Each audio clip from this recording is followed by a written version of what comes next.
Hey everyone, welcome to the Alex Estrada podcast. I'm Alex Estrada, and this is the podcast where I talk about all the things that I love: baseball, the show Big Brother, anime, professional wrestling, TV, movies, music, and all the other things that I love. And today we're talking about a day a legend was born. June 23rd, 1984, Cardinals versus Cubs at Wrigley Field in Chicago. The Sandberg Game. It's the game where Cubs great Ryne Sandberg became a legend. Now let's take a look at the starting lineups for this game.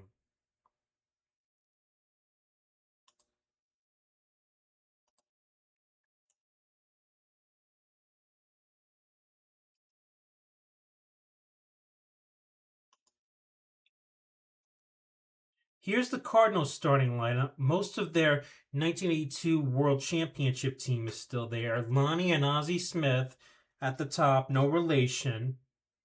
Willie McGee, who at first would be the player of the game. George Hendrick. David Green is at first base. Tommy Herr, Art Howe is at third base. Darrell Porter and Ralph Citarella is on the mound, making his first MLB start after starting out his career in the bullpen. Here's the Cubs starting lineup. Bob Dernier is leading off. Ryne Sandberg is hitting second. Him and Bob Dernier were a remarkable 1-2 punch at the top of the order. Gary Matthews, who that year led the league in walks, on base percentage, and sac flies. Leon Durham, Keith Moreland, Jody Davis, Ron Cey, and Larry Bowa, and Steve Trout on the mound. Ron Cey, you know him from his Dodger days in the late 70s, when one of the best infields ever, with Ron Cey at third base, Bill Russell at short, Davey Lopes at second, and Steve Garvey at first. Larry Bowa and Keith Moreland, you remember from the 1980 World Series championship team with the Phillies. So they've got some pretty good resumes in this lineup. But looking back on the stats, this Cubs lineup is stronger than the Cardinals. Leon Durham and Keith and Ron Cey both had more than 20 home runs, while no one in this Cardinals lineup had more than 15. Then again, this was still the Whitey Ball era from 1982. And there's my mama. Hey, baby. Did you get all the intro that I got? I did. Okay. So now,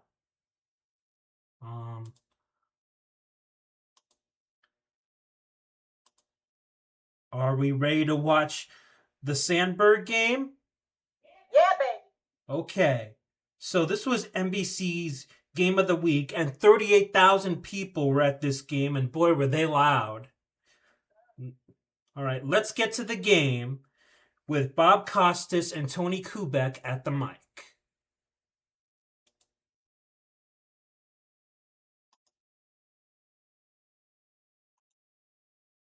Ball one to Lonnie Smith. Here he is again, Lonnie Smith. Fouled off 1-1. Although Smith's batting average is down, one saving grace is that his walks are up. He's drawn 37 walks this year, giving him an on-base percentage of .376, which is pretty good. Mike Herzog was saying that the irony of it all is show you how goofed up we are. We're leading the National League in walks. Swim down to Durham. He'll take it himself for the first out. Cardinals basically have been pretty much of a free-swinging ball club. They hit run a lot. They start base runners. They hit to all fields off you. They're not usually the kind of team that walks a lot. You wonder if they're become a little passive and not as aggressive as a team with the bats in their hands. The Cardinals are a team which likes to get in front early, even more so than most clubs, because their plan is to try to get to the sixth inning or so, bring in Neil Allen, and then follow up with Bruce Sutter. But the Cardinals, who have had trouble scoring runs generally, have been especially ineffective early. They haven't scored a first-inning run since May 30th. They've gone 19 straight games without a first-inning run. Tap foul.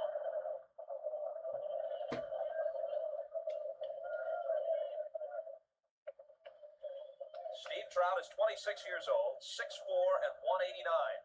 His his father, Dizzy Trout, was a right-hander. Pitched for 15 years in the American League, mostly with the Tigers. 2-1 to Ozzie Smith. In fact, Dizzy, Rainbow's father, pitched in the 45 World Series for the Tigers against the Cubs. Dizzy Trout twice won 20 games for the Tigers, with a high of 27 in 1944. 3-1 to Ozzie Smith. What a combination Dizzy Trout and Hal Newhouser were for the Tigers in the 40s. 1944, Trout won 27. Newhouser won 29. Ozzie Smith draws a one-out walk.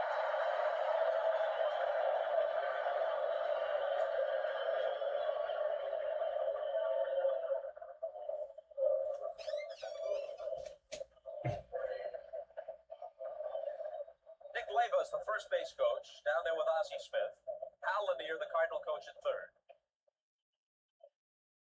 Here's Willie McGee coming up, and you talk so much about Ryne Sandberg being the hero of this game, but Willie McGee was the player of this game before Sandberg's heroics, and you'll eventually see why. Left-handed has a tendency to chase breaking balls outside the strike zone when batting right-handed, and he's at just 196 from the right side this year. He went into one of those stretches, Bob, where they stopped throwing him strikes. They know that he swings at anything. And when he stopped swinging the bat, trying to lay off bad pitches, he lost a little bit of his aggressiveness. Fouled off 0-1. It's interesting, Bob, yesterday before the ball game, we sat with Redhead, Red Shady. He's been around the Cardinals for a lot of years. He was saying, you will see more balls by our hitters, Cardinals. He's a switch hitter, right? The right side. Yes. Left-handers fouled off to the left side. He said, we just seem to be swinging late on all fastballs. Although the Cardinals' record this year is better against left-handed pitchers decision-wise than rights, left-handers do give them trouble. Cut their running game down a little bit and turn the switch hitters around to the right side.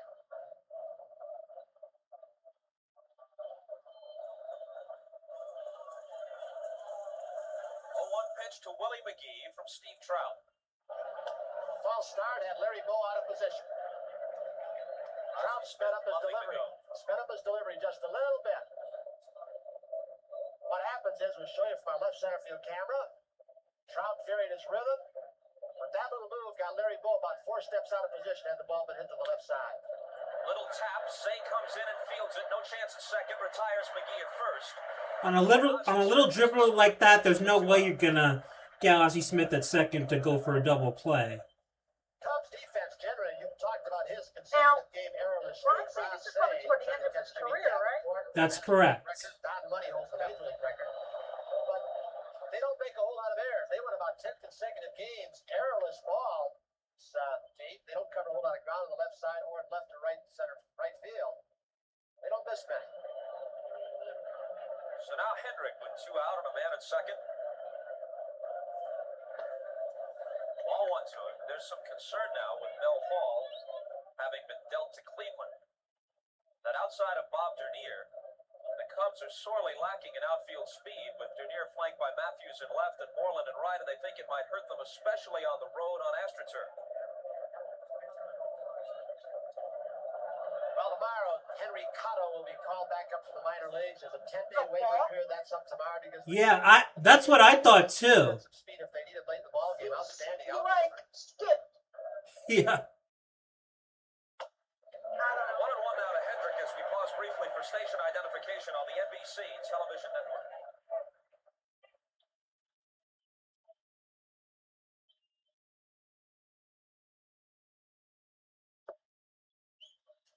Bob Costas in his This prime. ball is line. Yeah. It's through there for a base hit. The Cardinals may have a first inning run. Here comes Ozzie. For the first time in almost a month, the Cardinals are on the board in the first inning. Well, the Cardinals, as Bob Costas just said, had a lot of trouble scoring runs in the first inning, but this is the first time they actually do so in almost a month. Down at the knees with that straight up stance. Hendricks like to extend those arms. Now a little conference. Durham will have a talk with Trout. If the reaction to the Cardinal run seemed a bit louder than you're accustomed to hearing for a visitor's run at Wrigley Field, it's because a lot of Cardinal fans are in attendance every time these two teams meet here. And similarly, In St. Louis, the Cubby fans make the trip in. A lot of red shirts and red hats at Wrigley Field today, Cardinal boosters. Well, they can talk about Giant Dodger matchups down through the years, Yankee Boston Red Sox, but this rivalry is right up there with them. Cardinals Cubs. 1-0 to David Green. Changeup, swung on and missed. Everything off his fastball. Billy Connors has taken away a couple of his pitches. He'll use them to show hitters the slider and curveball, but basically it's changing speeds on the fastball, the sinker. Green has hit Trout well. He's 8 for 17 against him lifetime. 2-1. Oh, 8 for 17. That's a 470 average. I looked that up during rehearsal earlier. Not bad. With the help of Charlie Fox, the executive here at Super Scout. They called him Steve Trout, Rainbow Trout. A lot of off-speed stuff. Harvey Meisel out of St. Paul. He's covered all the ground, isn't he? Next thing you know, it'll be hot tubs and quiche.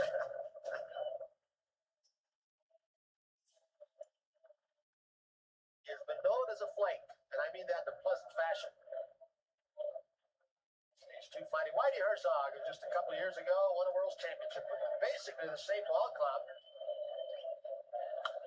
Different pitching staff. Changed a little bit. At point, of course, sore shoulder, stupor, suffering. And the big changes at the corners of the infield. Oberkfell gone and Keith Hernandez gone.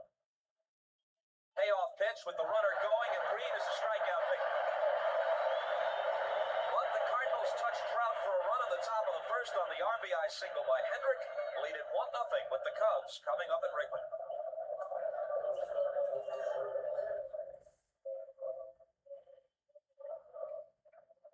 Ralph Citarella, who made a few relief appearances this past September for the Cardinals and actually pitched pretty well on that occasion, makes his first major league start against this lineup. Bob Dernier hitting .313, 26 stolen bases. He's developed into one of the game's best leadoff men. He'll start it for the Cubs. You remember Bob Dernier, Mom? What a 1-2 punch. No, I Matthews will don't be think in left so. field. He'll bat third. Leon Durham, who's an early season MVP candidate, the cleanup man at first baseman. Hot-hitting Keith Moreland, who had slumped early, now has his batting average up to .273. He'll bat fifth, play right field. Jody Davis, the sixth hitter and catcher. Ron Sabat, seventh, plays third base. Larry Bowa, the shortstop, hitting eighth. And Steve Rainbow Trout, the pitcher, of course.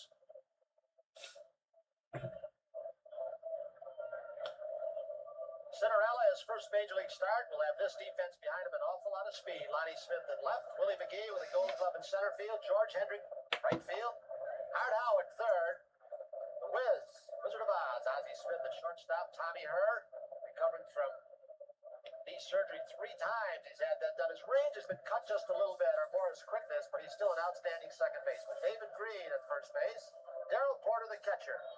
Citarella, you always look for a pitcher you can compare a newcomer to. Maybe it's a guy right across the diamond with the Cubs, Chuck Rainey. A pitcher that does not impress you with outstanding stuff. But he'll nibble on the corners, change speed, little slider, little curve, straight change, sink the fastball on occasion. This kind of pitcher can get lost in the minor league system because he does not impress a lot of scouts from the radar gun. They say he doesn't throw hard enough. Cardinal people like manager Whitey Herzog, GM Joe McDonald will candidly tell you that Citarella is not regarded as a great prospect. Not like Rick Oldby, for example, they got from the Mets and the Hernandez deal. He's down at Louisville and probably will be up with the big club shortly. But Citarella went down to Louisville after failing to make the Cardinals in spring training and went 9-0. And the Cardinals would flatly tell you, we just had to give him a chance. He deserved it. Regardless of what the scouts say, the kid was 9-0. Here's Dernier, ball one. Cubs fans called the fleet-footed Bob Dernier the Deer. Little sinking action on his fastball and slider will have to move hitters off the plate. Something that was discussed in our pregame show. Not a knockdown, a brushback pitch. Got to keep the right-handed hitters off the outside corner. A ball and a strike to Dernier. In this inning, Dernier and Sandberg proved Bob Costas and Tony Kubek right about being a formidable 1-2 punch to start. It's his first time at bat on base percentage. Who's this pitcher? 2-1. Ralph Citarella, this is his first big league start after starting out in the bullpen. Dernier off the new pitcher, taking a few One of his pitches, last. never I've seen never heard of the before. guy. Taking a look to see what his fastball does. Trying to get a little scouting report that he can pass along back to the players on the bench when his at-bat's done. Cinderella is from East Orange, New Jersey. He's 26 years old, 6 feet tall, weighs 180 pounds. 2-2 pitch to Dernier.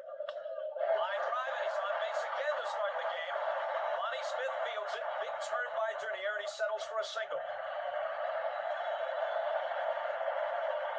I'll tell you, one of the fine advanced scouts in baseball for the Dodgers, Eddie Libertar, talking last night after the ball game about Dernier and Sandberg. Best 1-2 combination he feels in baseball. You're sure got to think of Wiggins and Gwynn over with the Padres.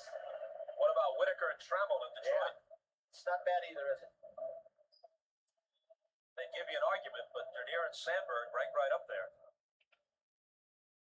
They compare Dernier's running speed out of the batter's box with Juan Samuel, the fine-looking young second baseman for the Phillies. I think Samuel's got him by a little bit. Dernier doing a little groundskeeping down at first base with some soft dirt after a rain yesterday.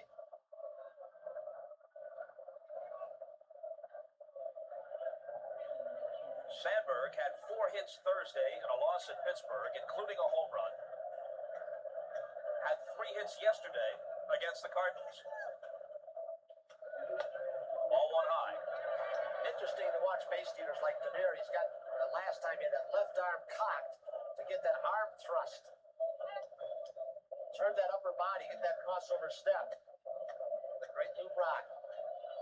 Coached by a great sprinter. Jesse O was talking about the arms. Get the legs chugging. Won't be long now for Brock. I guess next year would be his first year of eligibility for the Hall of Fame, and I'd be surprised if he doesn't make it on the first ballot.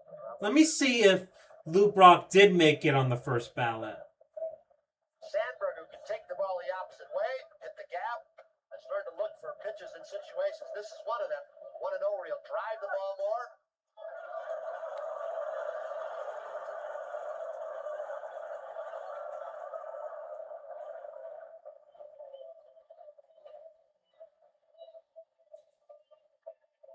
There's Ryne. Yeah. Here's the 1-0. 2-0 to Sandberg. Bob Costas was right. Lou Brock was a first ballot. 321 with 7 homers and 38 RBIs. He's got 9 triples, second in the league to the Phillies' Samuel. And he's tied for the league lead in doubles with 19. I mean, he got in on the Terry first Francona round. of Montreal. Yeah. Francona, of course, on the disabled list now. There goes Dernier. Pitch is taken for a strike, and the throw is not in time. Safe!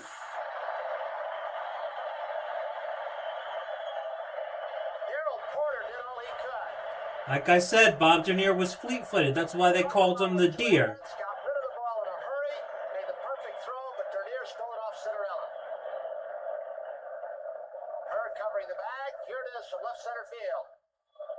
He He's said, straight for the bag. Some coaches have talked for years. but he was running on the Over your grass. shoulder and I know he the ball was. is it's hit. That theory has become passé. Are you allowed to run on the grass? Lose a step or Not if you- I think that's part of the baseline. Not if you're trying to avoid a tag, but he wasn't trying to avoid a tag. Sandberg 3-1. No, he was just running straight on With the the guy grass. hitting as well as Sandberg has Yeah. been. And ahead on the count 3-1. That's Want to weird. take a shot at right field He's still? got it. At least this strike ahead. Yeah, Just I like agree. he said, if not, he still advances the runner. Just good team baseball. He'll do it. Or he'll try to do it. Breaking ball for a strike, 3-2. Who's the catcher? Darryl Porter. Did you see how Darryl Porter almost missed When that? you're behind in the He count. got crossed up. Speaking of Darryl Porter, you're going to see something pretty special about him later in this podcast. Oh, he's a great free catcher, I'll tell you that. Yeah, and I'm going to do a little special note as well. Line drive base hit. Dernier rounds third. Zimmer says, come on home. Here's Lonnie Smith throw. And he slides in safely. Sandberg takes second. Hey! Man, I was just thinking of something, Alex. What?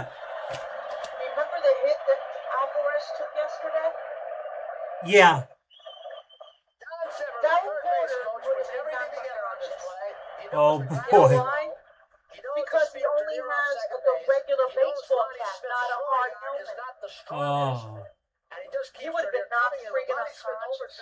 Yeah, I think that was a good send by Zimmer because obviously he scores Oh, yeah. But Dernier was fleet-footed, as I've said, and Lonnie Smith, as they just mentioned, does not have a good arm. So the Cubs got one right back in the first. To Gary Matthews, the game is tied at 1. Sandberg now 8 for his last 11 at bats. I thought Smith had a decent arm. Yes, I was wrong. I thought so too before they said it. Let me double check. Okay. In the dirt, 1-1. It's a very good defensive player. Sandberg, you're looking at a Yeah, you saw that in the last podcast when he made that catch against the Brewers. Says here, Lonnie Smith did not have a good throwing arm. Says it was considered below average. He was very fleet of foot. Yeah, he was. Philosophy is different in the American League, where in effect you have 2 leadoff men. The 9th man sometimes used as a leadoff man. As Does he have any White Sox gold gloves? do with Leo Cruz, the Gold Brewers gloves? do with Let me see. The number 2 man is an RBI man, but in the National League to have that high RBI total is an even more impressive feat. Here it is on 2-1. Moves it away and it's 3-1. Cinderella just overthrowing a breaking ball. Nope, no gold gloves. That's crazy. I misinterpreted his ability in the outfield, I guess. I guess Or so. misremembered.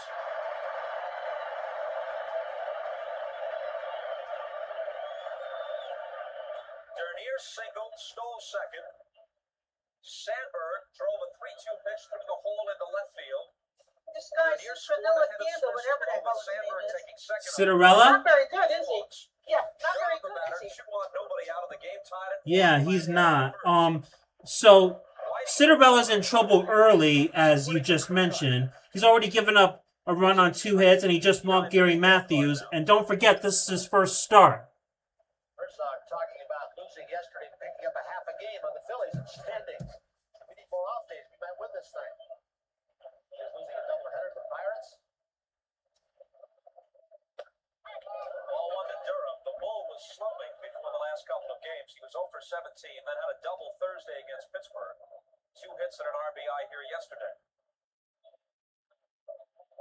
This lineup is RBID. You go all the way down to Say, the number 7 spot. He'll drive in 80 to 100 runs this year. Hit hard, but Green fields him. Goes to the bag himself as the runners advance. That's the first out.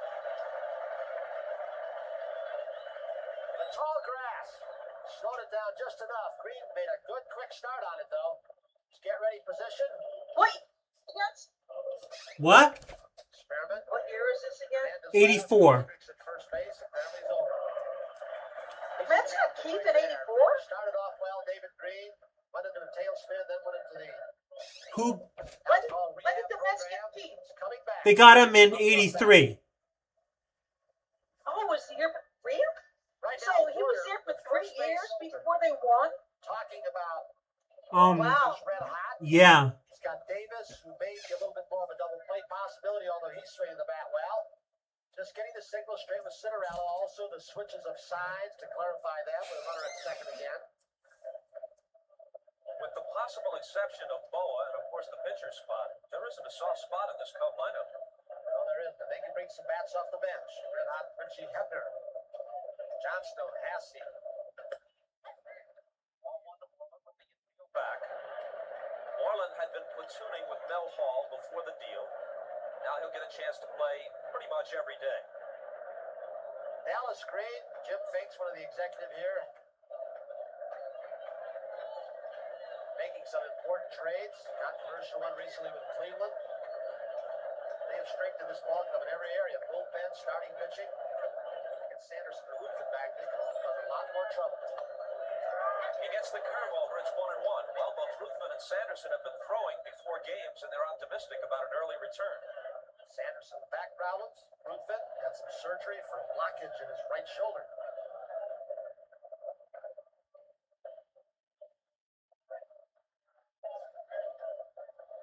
Sandberg at third.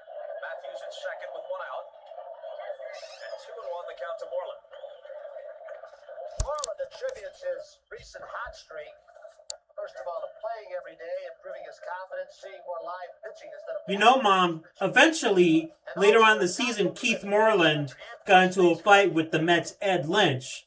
I mean, he hit Moreland in the leg, and Moreland charged the mound. It's a pretty crazy fight. Charged the mound all the time back in the 80s. That's right. Ridiculous. Mm-hmm.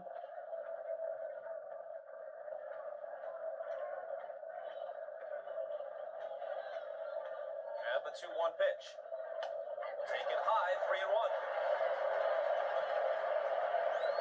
Did Ed Lynch kick his ass, I hope? There's a video that I can show you later on. Has to be pounding a little bit. First Yeah, big maybe lead later. start. Yeah. Classic ballpark like Wrigley. Standing room only crowd. His club has been struggling a bit. They need a lift.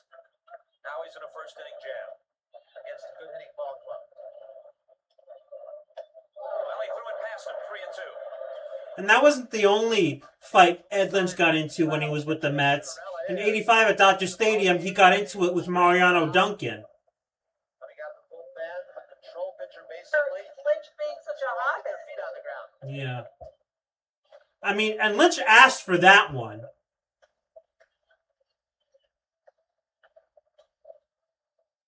3-2 pitch is popped up into shallow left field. Ozzie Smith back, Lonnie Smith in. Sandberg did not tag at third, and Lonnie will run it back in after the catch.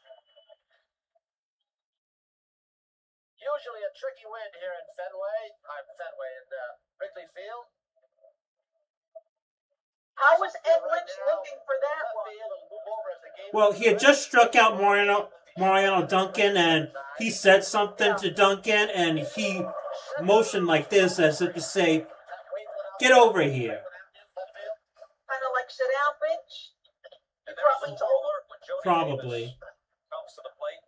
So Mariano. They chant his name out there on Waveland Avenue. He's Mariano made Duncan. souvenirs for them over the last couple Oh, of years as Duncan. anybody. Did I say Rivera? Oh, He's that's hit a funny. huge percentage of his homers at Wrigley Field.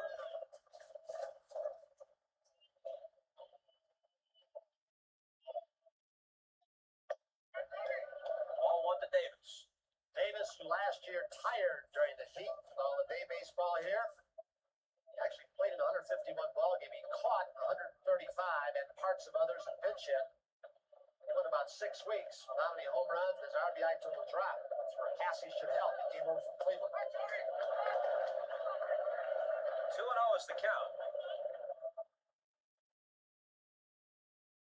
Cinderella went to 3 balls on 4 of the first 5 hitters. Every infielder now has come and had a few words. With Cinderella, Howe just came in. Telling him not to let up 2-0. First base is open. Went to the breaking ball. Say would be next with the count 3-0. And when you've got experienced infielders like her, Ozzie Smith, and Howe, per se, seems a trip out to the mound by the pitching coach, Mike Rourke or Whitey Herzog. Swinging on the 3-0 pitch. Ozzie gets there. Can he throw him out? Oh, what a magician.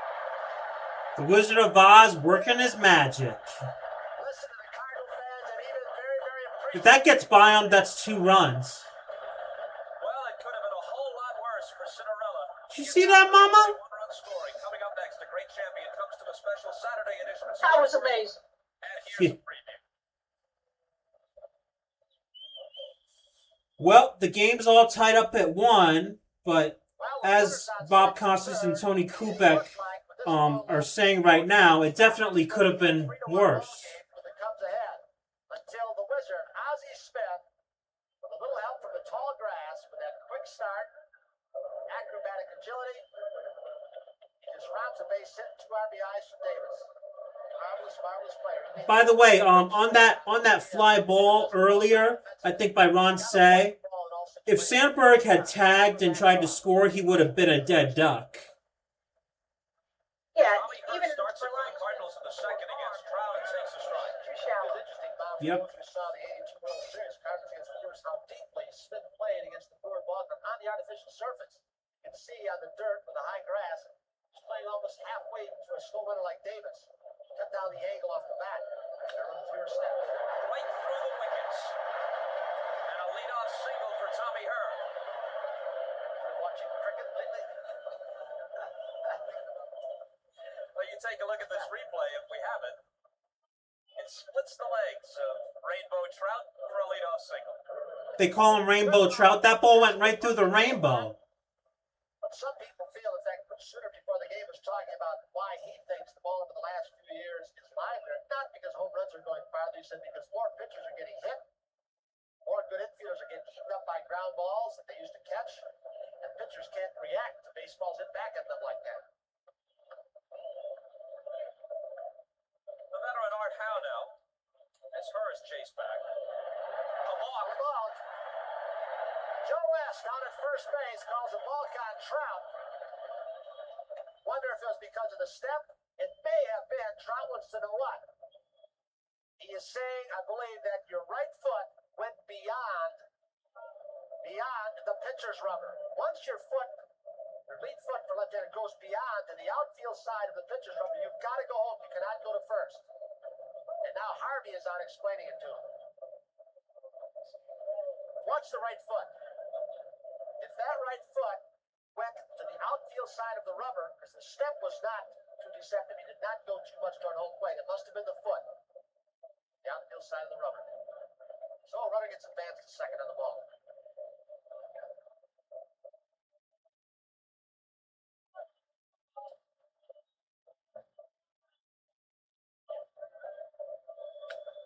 And ball one to Art Howe.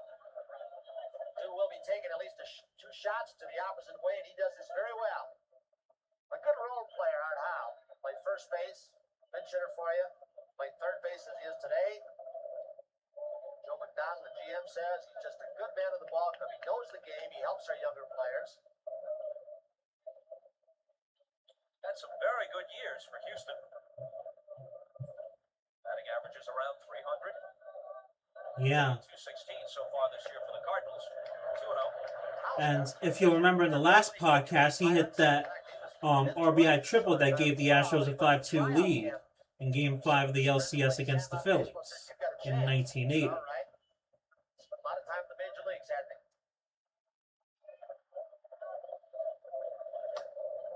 3-0. Darryl Porter is the on-deck hitter.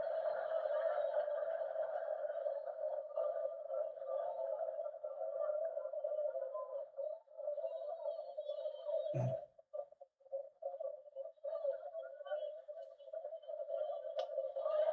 walked him on 4 pitches. So Kerr opens the inning with a single, is walked to second. Howe follows with a walk, and now it's Porter. Rolling tomorrow, and it's now Billy Connors to make a trip out. That's where Billy Connors wants Trout to miss. When he misses out of the strike zone, he wants him to miss low. With the sinking action on his fastball, he'll get some hitters over anxious who drive the ball on the ground. If he starts missing up toward the belt, he's in bad trouble. Billy Connors has had to be a psychologist with his pitching staff. Remember the Mets at one time? Confidant of Nolan Ryan, Tom Seaver. Studies this game, has done an outstanding job with his staff. Who was that? I think it was the pitching coach. I didn't hear his name. Let me. One pitch away No, from you passed me by. I think it was Rick Sutcliffe, maybe? And he misses low to No, Rick Sutcliffe was a pitcher. No, Billy Connors. Billy Connors. this low. All right, it looks like Rick Sinking Sutcliffe. action on Don't his yell fastball, at me. he'll get some hitters over anxious who drive the ball on the ground. If he starts missing up toward the belt, Rick Sutcliffe has a beard, Mama. Billy Connors has had to be a psychologist with his pitching staff. Remember the Mets at one time? Confidant of Nolan Ryan, Tom Seaver. Studies this game, has done an outstanding job with his staff.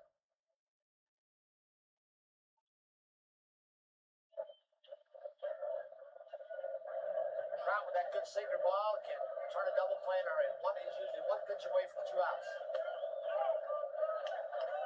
And he misses low to Porter, 1-0.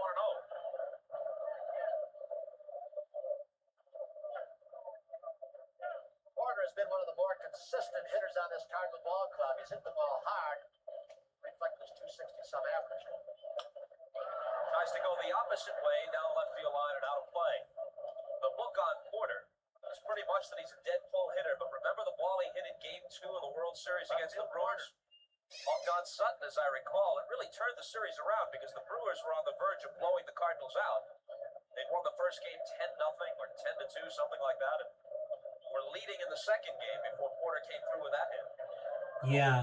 You guys remember that from the last Down podcast. towards second base, and slowly they'll have to settle for the play at first. Another slow ground ball, you can't get the double play. In this ball game, we've seen the Cardinals team speed. Her leading down with Howe with a good jump off first base, keep out a double play situation. Howe had to make a big decision right there. He could have waited, gotten in a rundown, but he decided to outrun Sandberg in the ball. Got in front of him where he couldn't tag him. That did not allow Sandberg to get the lead runner at second.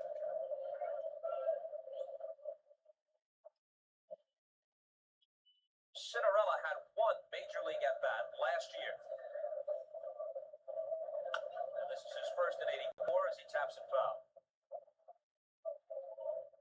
Lanier going through a series of signs down at third base.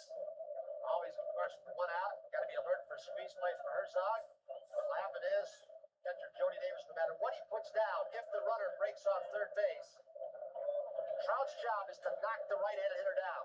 Don't let him get the ball down. He got the outside corner, and now Cinderella is in an 0-2 hole. Listen to this, Mama. Lanier has been close to getting a few major league managerial jobs, and someday he probably will, Tony. And he did. 0-2. Well, he got a chance of it and bounces it over Say's head. There's no play, and the Cardinals have a 2-1 lead. Lowell went back to pick it up. So Cinderella, in his first at-bat of the season, drives in his first run of the season.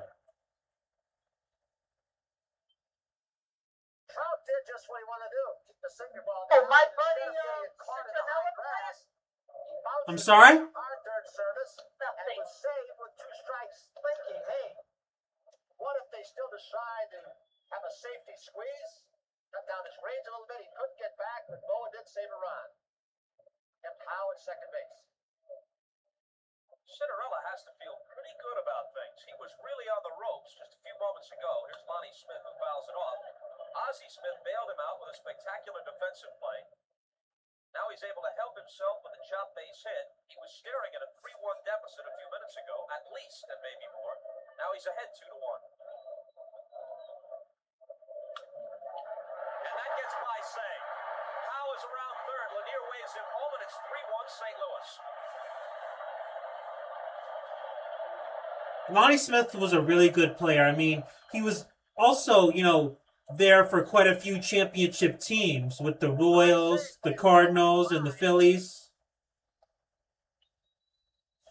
Still couldn't get the ball to his left, and they got That's what I thought. very, very high. He's kind of a journeyman, For specific reasons. but he Boa won has saved championships. range, age, Yeah. natural to Kind of like Curtis Granderson. considerably.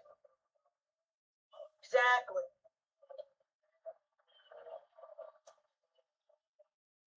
So now Cinderella is at second, Lonnie Smith at first. Ozzie Smith the batter with 1 out and 2 already in the top of the second.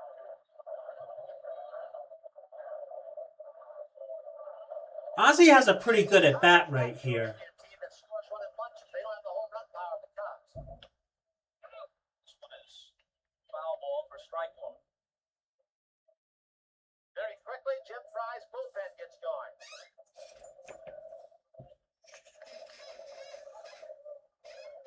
In fact, the Cardinals have scored 2 runs or less in 31 out of 70 games this year. Got 3 across already today. Not very good. 1-1 to Ozzie. Rich Sporty begins to throw for Jim. Not at all. Yeah. As you can see, the Cubs already have the bullpen going in the second inning. Change up misses. 2-1. We'll have to see with Cinderella, but this is the kind of thing that can give a guy a lift. On the verge of being blown out, and suddenly, An abrupt reversal. He's sitting on top 3-1, and it could become more. Change again and a foul ball, 2-2. Nice play by Hal Lanier. Trout missed the start. That he used the finger. Didn't swing the backhand. Had some numbness in his finger for about a half a dozen days. Effective sinker ball or not.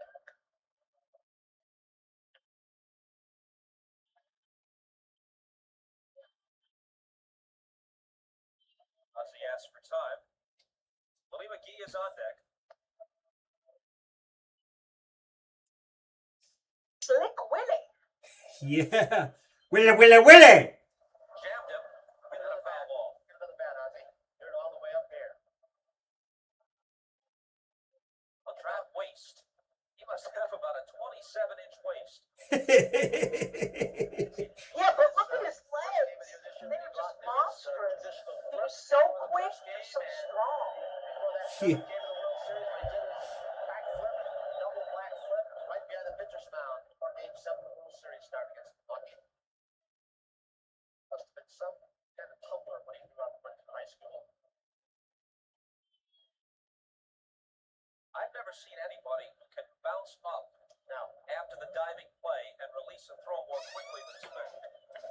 man is the great Ozzie had quite the personality, didn't he? and a shortstop. You get a lot Who? more chances. Ozzie. Ozzie, yeah. 2-2 pitch with 2 on and 1 out. This is inside and the count is full.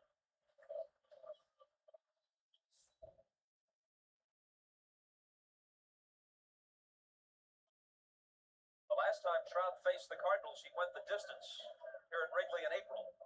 Beat them 6-1. Oh, you hear that?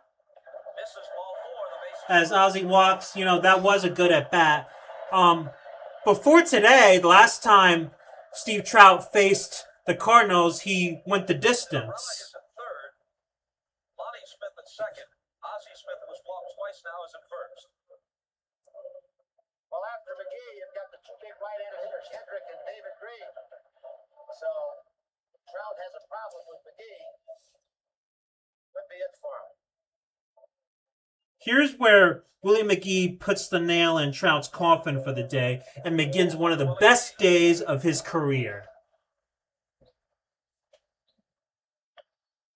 Every game we do with the Cardinals and Willie McGee, you always are like, the best game of his career. By McGee, that fouled out Oh, portion. oh, re- Few outs on the top.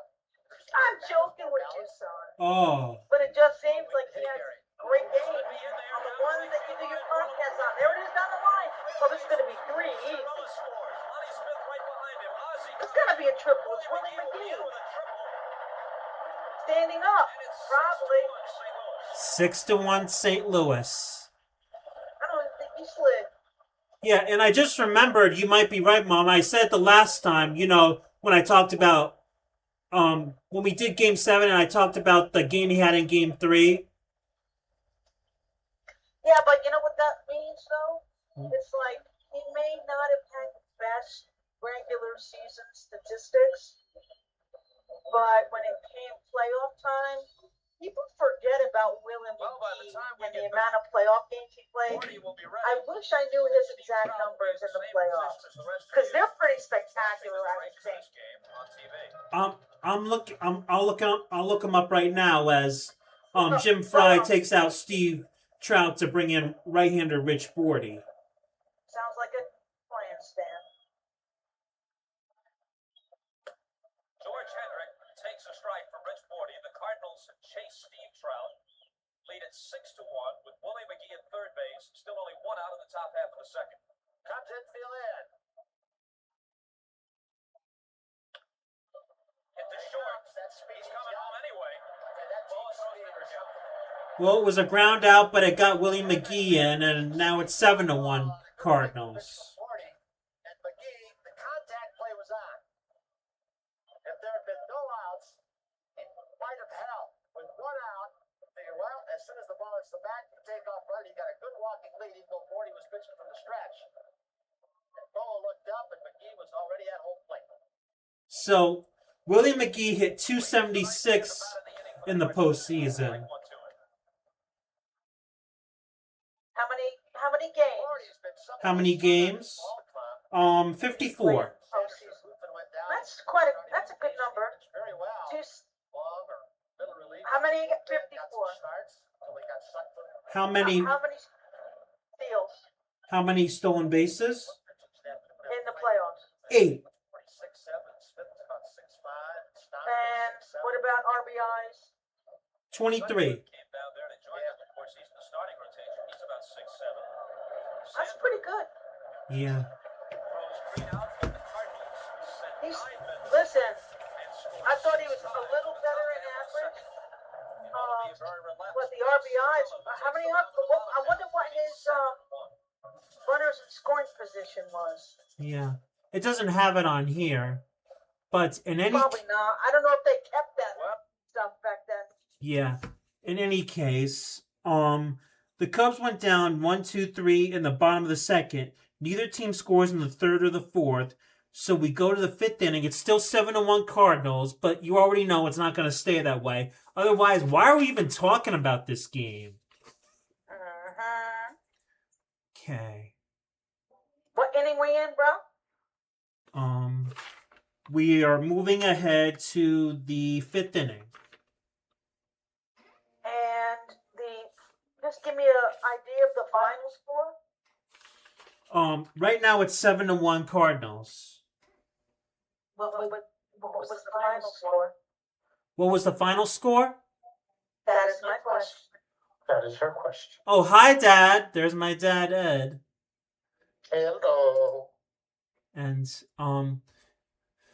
I don't think I want to spoil it for the people who haven't seen this game before. Okay. That's fair. Okay, now. Just hang on.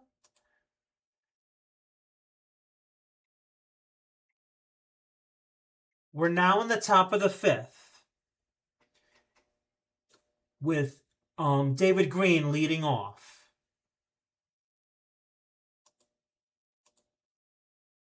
Ralph Citarella walking along the bench. You just saw him a moment ago. He hopes he doesn't need this man, Bruce Sutter, today. Citarella on the long end of a Little does count as the Bruce Cardinals Sutter know that down he's going to be in this game. Ball 1 to David Green from Rich Bordy.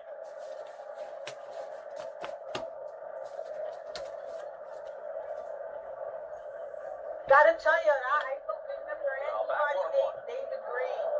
David Green. Back Some then. say may have been the key. Yeah, his name's probably a blur. Doesn't really have a home run For swing. many He's very strong, but he doesn't get a lot Yeah. of off. But he drives the ball well to right and left center field. Outstanding running speed. Nicaraguan born. Because of the tie-in with Hall of Famer, the late Roberto Clemente, on that mercy mission when he went down to the plane, all the supplies for the hungry Nicaraguans, someone made the comparison. The throwing arm, This the pitcher for style the of Cubs? Green to Roberto Clemente. Rich Bordy, I believe, is still in there. He came in the second inning after Jim Fry took out starter Steve Trout. Tendency, even for the And Sandberg hasn't hit it. comparisons based on style. He got an RBI single in the first inning. Potential. But usually it doesn't pan out that way. They call Kurt Gibson in Detroit the next Mickey Mantle, and while Gibson's a good What player, year was this again? looks like he'll never 84? 1984. to that Well, this is the caliber year the of play. Cubs won the division. David Green will Yeah, have they won a close division race over the Mets. compared with Roberto Clemente. And didn't they go to the But isn't that one of the charming things, aspects No, of The LCS against the Padres. And that's going to be my next podcast. stance and the way a guy Which one? throws or fields a ground ball? What? He never looks 1984 NLCS Game 5, Cubs Padres. That's going to be my next baseball podcast. guys in the relative bunch. I didn't hear the answer. Who went to the World You are Series exposed to in this 84? game. It's like golf. Padres and Tigers. Very humbling sport. Oh, the Tigers. Payoff That's pitch. what Yeah, sparked do the it all Anderson over again. one. Yeah, this was definitely Yeah. Oh, that's right. And that was Calls forth probably the what's his individual. faces? Alan Trammell. Everybody has their moment in the spotlight. Alan Trammell and Kirk Gibson was on there. That's right. That team had one of the best seasons of all time in '84. I remember Kirk Gibson was a beast in the old Detroit Tiger ballpark. Up the Yeah. middle, and Father we'll get to loved it. Detroit winning. That's a base hit for Oh, David my Green. dad rooted for Detroit since he was a Dernier kid, bobbles it, and Green heads for second. especially after the Dodgers. left Brooklyn.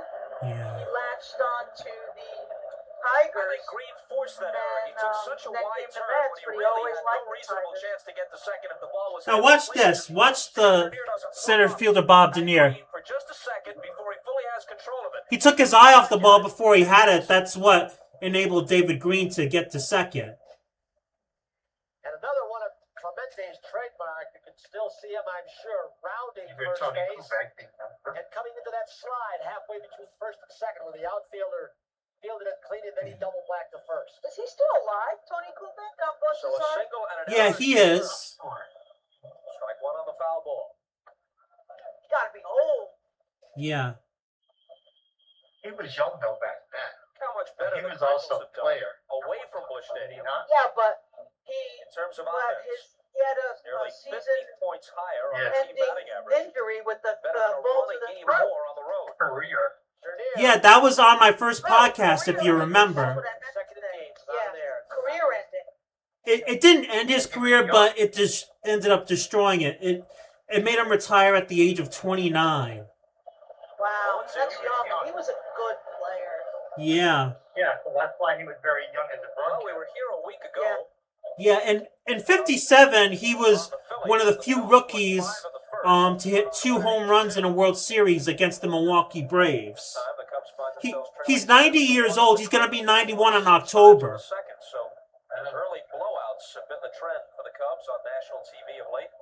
Billy starting someone to slide part of the Cubs, but they swept the Cubbies in this ballpark.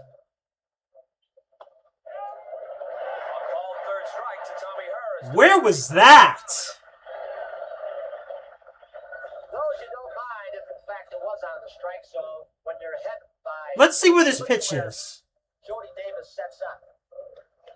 Right where he wanted it, outside part of the plate. 40 runs the fastball away. ABS challenger. You're muted, Mom. I've been muted. Stop your helmet, Tommy. Stop the helmet. Yeah. Will point to the fact That did not look like a strike to me. Fast start suddenly wound up on NBC 3 or 4 times in the space of a month, on the cover of the Sporting News, on the cover of Sports Illustrated, and almost immediately began to tail off. Ball 1 to Howe. You are not one of those superstitious people who believes that, are you? Certainly not. I was merely explaining the point of view of a few misguided individuals.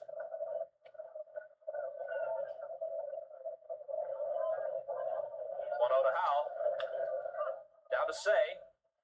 Looks Green back and throws Howe out. Two things Ron Say has always had. Very, very sure hands and a very accurate throwing arm.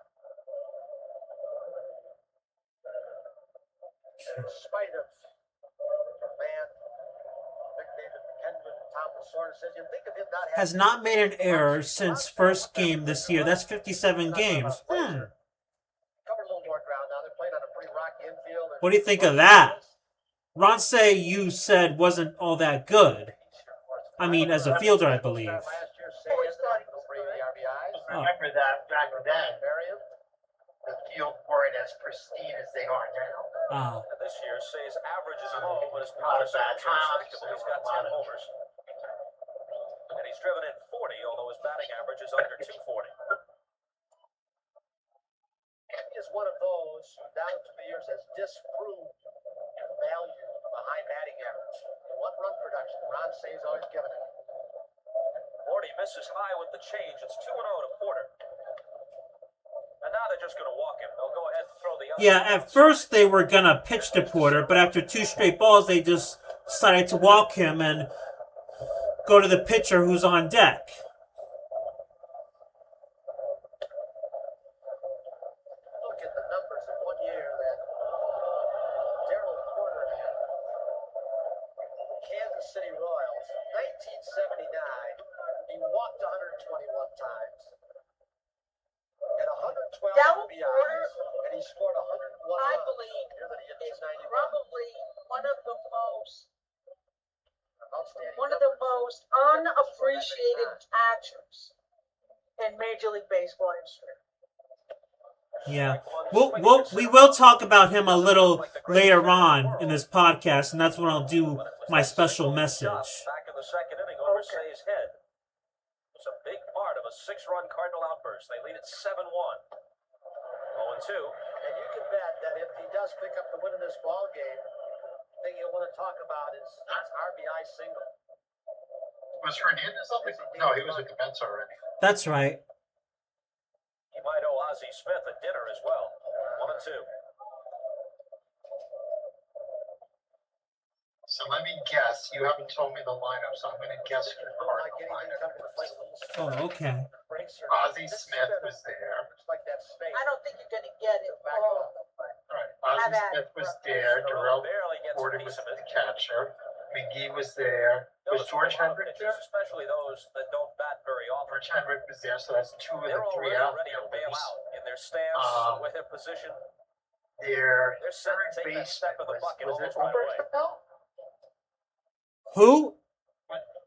Ken Oberkefell. No, Oberkefell was gone by that time. A call, third strike. And that's why you walk the number 8 hitter to pitch to the pitcher. Fan 2 in the 5th. The Cardinals leave a couple off. So, So who was their? So I'm missing their right fielder, their second baseman, and their third baseman and first baseman. okay. On this day in baseball, 13 Ooh, years do you remember this stat? 1971, Rick Wise, man of the No, that's Steve Carlton. hit 2 home runs in the ball game against the Reds and also pitched a no-hitter. Yeah, that looked like Steve Here's the Carlton. last out. Yeah. It didn't come easy. He That's rose Rick from the Wise. right Steve on the Carlton. line shot Yeah, to third, that's Rick Wise. but It's it's 2 home caught. runs. Rick Carlton's Wise is a 11. 4-0 winner, a Yeah. no-hitter, and 2 home runs to boot. Had a chance to see Rick So the Wise. Cardinals lineup was Lonnie Smith and Ozzie Smith at the top. Lonnie Smith playing left field. Willie McGee in center. George Hendrick hitting cleanup and right. Work his way up. David Green was at first base hitting fifth. Wait a minute, who was in right field? What? Who was in right field? George Hendrick. Part of that Philadelphia Yeah. club. So the outfield would be 1971. Hendrick and Rick Smith. Wise threw that no-hitter against the Reds. How He come? leads off for the Cubs in the last of the 5th. How comes up tight at third? Okay. And they David Who's Green, on second base? They move the left field. second base. Tommy Herr hitting sixth at second. Now up tight. They're going to slap the ball the opposite He way. Many killed the times Mets. they'll pitch him away and play him Yeah. away. Mom's mentioned that a few Herzog, times. one of the only managers I know who keeps his own charts. Every ball game, he said it keeps And who my was mind at third? fresh. Art Howe. Pitching chart, what was thrown Art on Howe his head. was the third baseman? Put it in my Yeah. He, He, I could read Never it guessed that. the way I want it. yeah. And who was the first base? 2 balls and a strike. First to Bowen. baseman David Green. The Dodgers have scored 3 I times wouldn't in have the gotten top that half of one. the I 6th. should have gotten Lonnie Smith, and I should And have lead the gotten Rays now Tommy Herr. 5-2. Yeah. 5-2 LA over Atlanta. 3-1.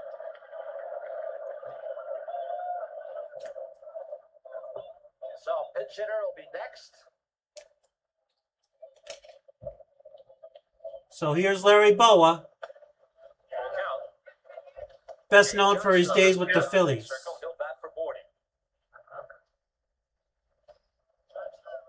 There's Jay Johnstone.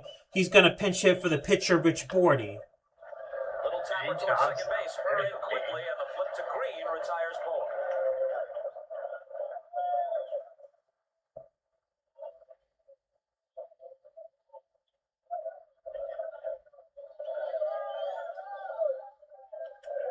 One of the best.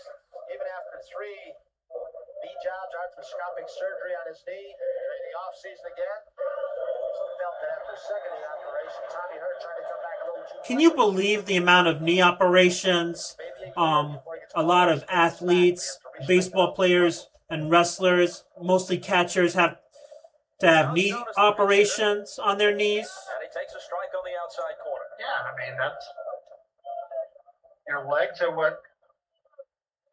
You end up having a lot of Quieted down Pressure since on. the second. stress. Yeah, especially if you're a catcher. A pinch hit single. Especially for catchers who have to squat most of the time. Cards got 1 in the top of the first. Cubs came back with 1 in their half. The Cardinals scored 6 in the top half of the second. Nothing but zeros on the board since then.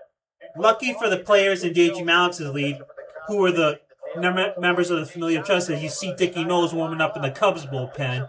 He has healing powers, so they don't have to worry about surgery. So, Dad, do you remember Bob Dernier? Yeah, I do. They called him the Deer. Him and Ryne Sandberg were a remarkable 1-2 punch, and they proved that in the first inning. Dernier is 1 for 2. He takes a curveball for a strike. Those two clubs passed in 1969 like two ships. And right now in the game, and there really was a race. The Mets were down by 9. Yeah, they're down 7-1. Caught the Cubs. And what's the Going in inning? one direction while the It Cubs is were the plummeting down. bottom They of wound up the winning it by 8 or 9. fifth. One by Dernier. Powell will never get it. Was that a perfect bunt by Dernier or what? A lot of people back then knew how to play pretty well. Never tipped it off to the last split second. Because he was fleet-footed, they called him the Deer. What's Dernier? What you look for at a third baseman is that right hand to slide up the bat. A little more difficult for a third baseman to see it because Dernier disguised it so well and his body was between the bat and Art Howe, the third baseman. No one believes in small ball anymore. Ashburn, Phillies broadcast report down with Dernier. And it's still Tried to switch when you get in the playoffs, back you around, start thinking thought about that it. failed. Ashburn had him under the stands, a better stand. Not good during the regular season, but in the playoffs when you're just trying to stretch out a run, Spray hitter can't all swing of a from the sudden. end. Yeah. Look at the jump in Sandberg's Jesus. He's not only upped his average, but he's Talk about jumping out of a cannon. this year. Suddenly the homers and the doubles and triples are part of his act, and he's among the league leaders in slugging percentage. He's 2 for 2 Kingman did today, a pair of singles. What year did Kingman play for? What king did Kingman 2 on, 1 out. play for the What Cubs? years did Dave Kingman play for the Cubs? I have to look at that. I know he played in '79. That was one of my earlier podcasts. Yeah, that was the 22 game or whatever. Yeah, 23-22 game. I'm looking it up right now. Looking at him, kept his with all these bounces, usually rounds, to the left. Warner tried to smother it, but it hit a lot of dirt and screwed it away. He played for the Cubs from 1978 to 1980. Maybe a telltale sign that Whitey Herzog sees that Cinderella's starting to try and overthrow it, maybe tiring. And they're going to get that pen going. Mom got red. 1 out of Sandberg. There's blue cheese there. 2 balls and no One's strikes. orange and one's blue cheese. I didn't know that. We're still checking to find out whether officially that's called a wild pitch or a pass ball. Our guess is a wild pitch.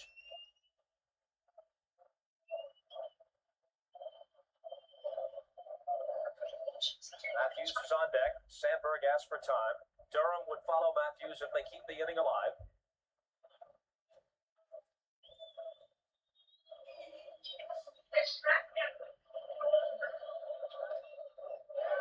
Two balls and a strike now. So, Dave Valentinola begins. There's to Dave throw. Van Olen, a left-hander warming up in the Cardinals Yeah, bullpen. three left-handers he could use out of the pen, although Ken Davey pitched a lot yesterday. Dave Rucker over from Detroit. Dave Allen's now up. Allen, Lottie, and Suter from the right side of the pen. Ozzie Smith throws Sandberg out. Johnstone crosses the plate at 7-2, and Dernier moves on to third. Well, that helped. He has the quickest first step of any shortstop I've ever seen, Bob, no matter which direction he's going. That's why he always seems to get a good hop. That's what's happening. Me and Mom were talking earlier about how exciting Ozzie Smith was, Dad. The bat as well as anybody. Watch out quickly. This ball hits in the dirt, and he has already started. He lays back on the ball. He might get in between hops. I don't think that's something you can teach, but he does practice. He works on it an awful lot. What is it they called Gary Matthews' dad? The Sergeant or something? Takes high for ball one. yeah, it was a sergeant.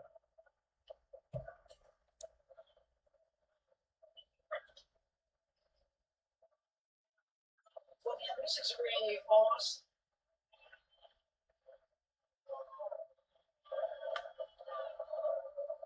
Foul back 1-1.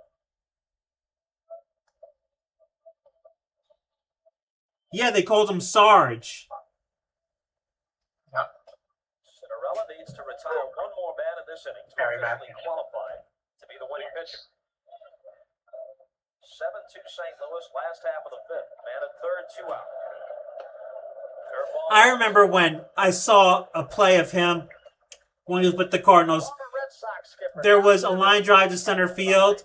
he slid, and as he caught it, then the ball popped out of his glove, and he caught it with his bare hand. You'd like to manage again someday. Right job comes along. Art Howe can't handle it. Dernier scores, and Matthews heads for second, and he's in there. So it's 7-3 now, but is that a double or an error? Let me see the replay again. Okay. Here we go. Hard as a double. Breaks the ball, and Cinderella got inside. I think it took a bad hop There's there. a lot of the left field line. It came up. He thought Ronnie it was going slipped to be over in a bad. hurry, but Matthews cuts the bag well. He made that double between home plate and first base. Ran hard all the way. Okay, but whatever, it was a bad hop.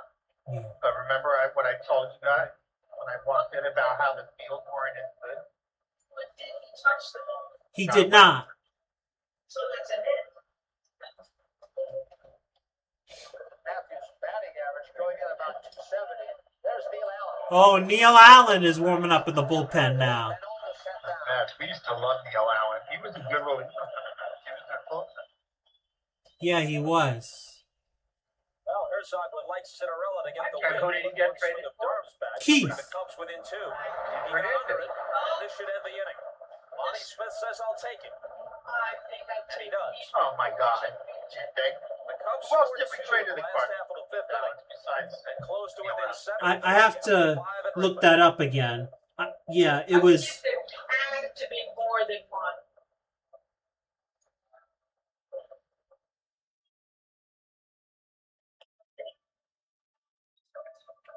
Of course, if your team loses, Look at you these just don't guys. play as much, and you don't have to pay Look at these for your guys. tickets. 7-3 Rick, yards for the Cubs after Neil Allen and Rick Ownbay were traded to the Cardinals for Keith Hernandez. Rick Ownby. Just those two. Yeah. Gerald Hayes, I was a Marvin steal and a whichever half. to call it. Cardinals were done or whatever. There's drugs. Well, not just that. I mean, I mentioned in the last podcast how Keith Hernandez and Whitey Herzog didn't get along. Correct. One of the reasons why they didn't get along was because Herzog didn't do a drug. Dick Jones. You don't think Ryne Sandberg Projected to be one of the starting was pitchers shoving it up his nose? team coming out of Arizona. Boy, he is struggling. He's not striking out many. Apparently, also Hunter keeps us very back. Struggle back to Cocaine in the 80s. Was Tommy evil. Smith is 7 for 10 lifetime against Knowles. His former Philadelphia teammate. Hit this one off the fist. Gary Matthews called off by Bob Dernier, who makes the catch. Dernier, who very quickly has learned to take charge of this outfield. I'm sure he learned an awful lot watching the Phillies bench center fielder Gary Maddox all those years playing behind him.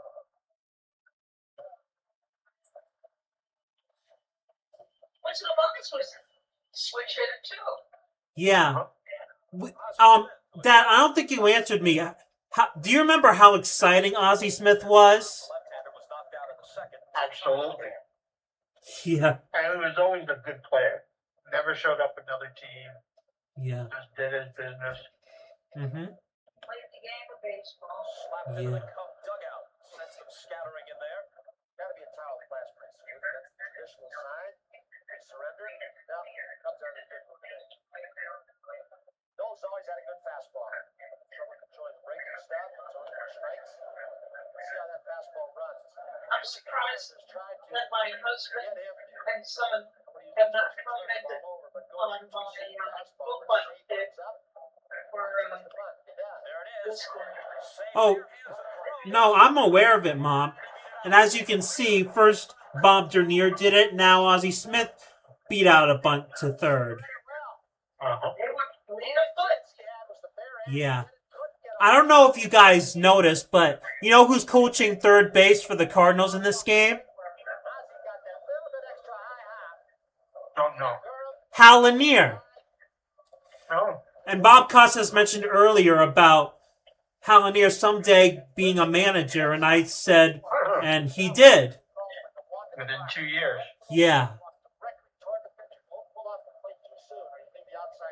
Now here's Willie McGee, and you know, before Sandberg's heroics in this game, Dad, Willie McGee could have been the player of the game for this one. Takes He's already gotten He's 2 for an 10 R today. a 2-run triple, I believe, or 3-run triple. I'm not sure which. And I believe he's already got a single or a double. Ozzie Smith at first with 1 out on the top of the 6th.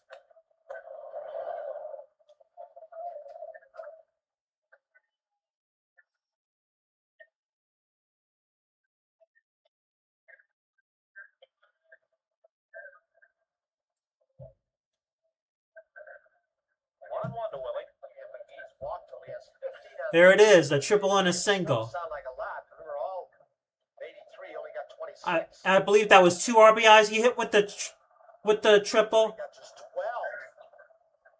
About 450 plate appearances. We've said it before, one of baseball's most overlooked and most important statistics, walks and on-base percentage. Well, that's for Gary Matthews is so outstanding. Matthews has never really walked a whole lot in his career in the major league. He walked 60 times. He's in the mid-40s already for the Cubs, so a 268 batting average doesn't reflect the on-base percentage. True worth of Matthews hitting in that 3 spot, keeping things going. Oh, there goes Ozzie Smith, and the pitch gets away from Davis. Ozzie thinks about going to third, but stays at second base. That's one of those times where the middle infielder, when the ball gets by the catcher like that, where you don't do yourself a favor to tell. I don't think he would have thrown out Ozzie anyway if he had caught that ball. Sometimes you allow Smith, although he couldn't this time, you allow him to take the extra base, but Jody Davis pounced on the ball very quickly. I'd imagine that was a pass ball that went off his glove and didn't hit the dirt. Jody Davis catching has improved tremendously this year with the help of Johnny Oates, bullpen coach. 2-1 pitch is drilled to very deep right. Moreland for a look, but it is gone. Willie McGee is 3 for 4 with a That's single a football. home run. Yeah. Well, thanks to Willie McGee. Thanks to Willie So now he McGee. has a single, a home run, and a triple. That's right. So thanks to Willie McGee, the Cardinals get those 2 runs right back. 9 and 2. 9-3. Still see those home runs. So he's also 1 double away from a touchdown. Yeah, that's right. Balls down and in. I want to correct something. We're talking about a pass ball. Jody Davis, of course, stole a base. Smith in advance to third, so there's no pass ball or wild pitch given on that. Just correct that. Stole a base for Ozzie Smith before the home run by Willie McGee. What for a praying-looking guy? He can generate a lot of power if the pitch is in his zone, can he? Ask Pete Vukovich about it. He touched him for 2 in Game 3 of that World Series. And I showed you that in the last podcast, him hitting 2 home runs off Pete Vukovich in Game 3 of the 82 series against the Brewers. Homers in a World Series game. One was Charlie Keller, and the other was Tony Kubek.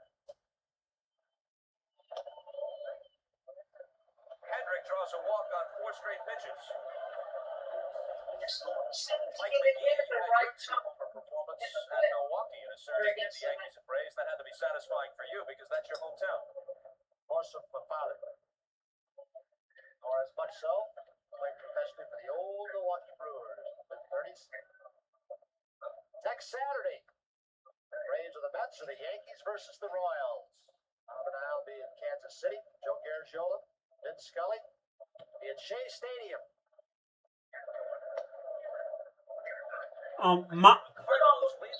Mom was mentioning earlier that until now she didn't even know who David Green was. She didn't remember who David Green was, Dad. Neither do I. David Green is Emily Pacella's father. He lives over on Eisenhower. As you can see, Warren Brewster is the right-hander is warming up in the Cubs bullpen. Green lost it in the shallow right. Moreland coming on.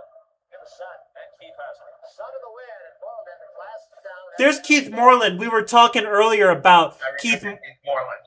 Yeah, Keith Moreland. He was with the Phillies when they won it all in 1980. And later on in this year, he got into a fight with Mets pitcher Ed Lynch. You know, Ed Lynch hit him in the leg, and Moreland charged the mound. Tommy Hurst singled to start the 6-run set. A guy who ended up becoming Then he's flied out and struck out. the Cubs GM. Oh, Ed Lynch, yeah. 2 outs, Hendrick at first. And ball 1. If you recall, the next year, Ed Lynch got into another fight with Mariano Duncan of the Dodgers at Dodger Stadium. Got the corner, 1-1. Cardinals, we've talked about it before, not much of a home run team. Team with the lowest total of home runs in the National League. Houston with 21 before today. Cardinals were tied with the Pirates before this ball game. Each of them were second last in the National League in home runs. Each of them at 29. The Cardinals just were not known for power in those days. Give you an idea of how Busch Stadium affects power hitters. And that was purposeful. 30 Cardinal home runs have been hit Yeah, off. and not to mention the fact that the old Busch Stadium was a very hard place to hit home runs. Line drive almost took Noel's head off. Hendrick will stop at second as Dernier plays it But back with in. the turf, And Herr is now 2 it for was 4. made for speed. Absolutely. Foul pop Jim Fry. That's why Vince Coleman got all those stolen bases, over 100 a year. Advanced like and how against certain left-handers that Whitey Herzog would like to stick with all year long. Okay, so Jim Fry is now going to go... The right side. What? Combination of speed, outstanding Who was the manager of the defensive Cubs? Jim Fry. turf.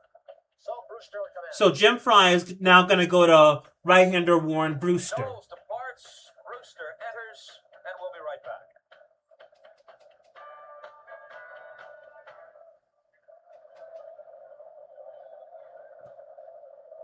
Warren Brewster will make his 18th appearance all in relief on the year. See his numbers. That's pretty much a middle short relief. Sinker baller, little slider, doesn't throw hard. Like to keep the ball low or tall grass can catch it. Art Howe, the first man to face him. Ball 1 the count. Hendrick at second, Herr at first. 2 outs and 2 in the top half of the 6th. 9-3 St. Louis. 1-1. Cardinals with a rough stretch. They go out to the West Coast. I think before today, 17 games before the All-Star game, 14 around the road. Herzog would like to get through that, playing at about a 500 or better pace. And get his pitching staff, starting staff shaped up. This Cubs team is getting them fits this year, haven't they?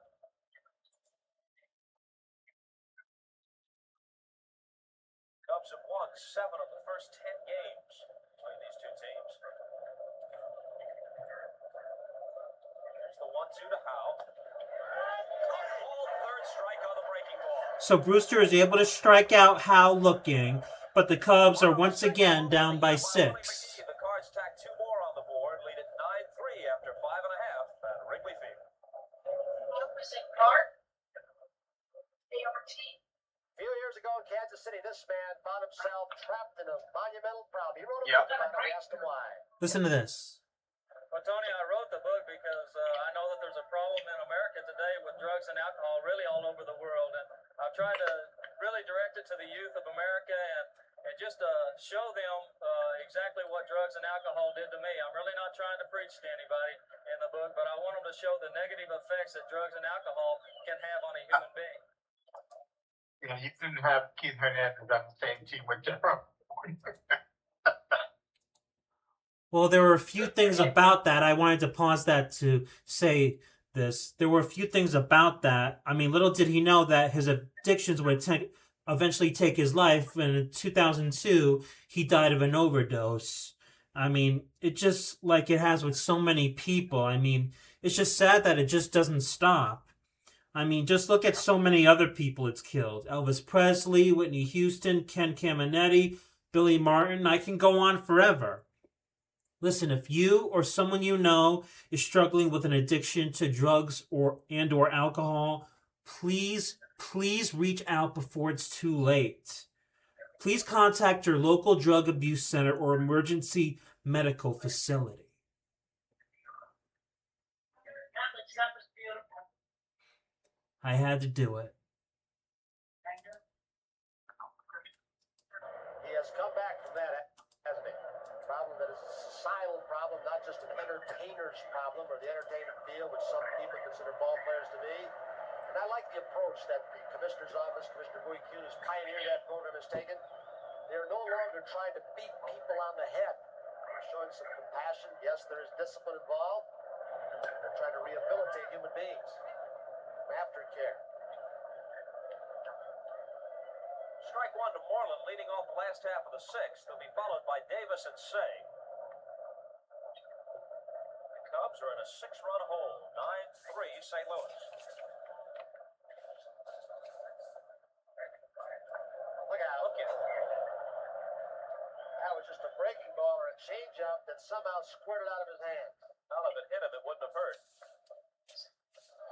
Cinderella's story. Sounds like Cinderella's story. That's pretty funny. The Cinderella story. It's being made into a Broadway musical. Far too many balls for him to be thrown. He's gotten away with some pitches. Jody Davis sent the ball into the wind right to the wall that McGee pulled down. 2-1 pitch now to Moreland. Sent some help from his friends defensively, hasn't he? Ozzie Smith, namely. 3-1 the count.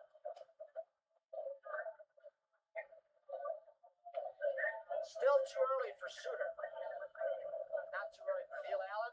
Maybe Jeff Lottie, although Lottie pitched yesterday. Lead-off walk for Moreland.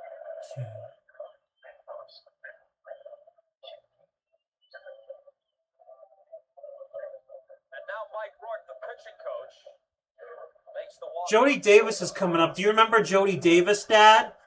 Mike Rourke, I do. Story. He was out of baseball for 2 years. He knows that Bruce Sutter split-fingered fastball. Taught to Sutter when he was a member of the Cubs by the late Fred Martin. Sutter hurt his arm. Here's Neil Allen again. The Mets. It was hard. A good curveball. Kind of in the starting rotation for a while. He's been setting up ball games for Sutter, but Rourke came out of retirement. Help Kittle, pitching coach for this team for a number of years, kind of in semi-retirement, I guess, rolled in the minor leagues. Low-key guy, spent some time catching for the Tigers, some time managing in the minor leagues. Now the chant of Jody, Jody begins here at Wrigley Yeah. Field. They're chanting for Jody. Best Cary Grant impersonation you just did. That was Judy, not Jody. Well, you're a piece of work, you know that?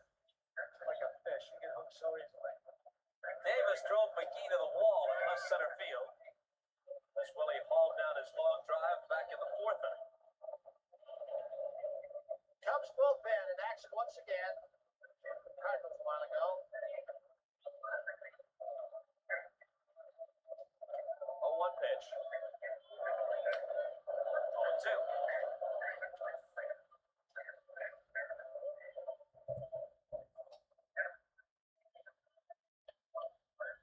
The Cubs have managed 7 hits and 3 runs off Cinderella. In 5 innings plus, Moreland walked to start the 6th.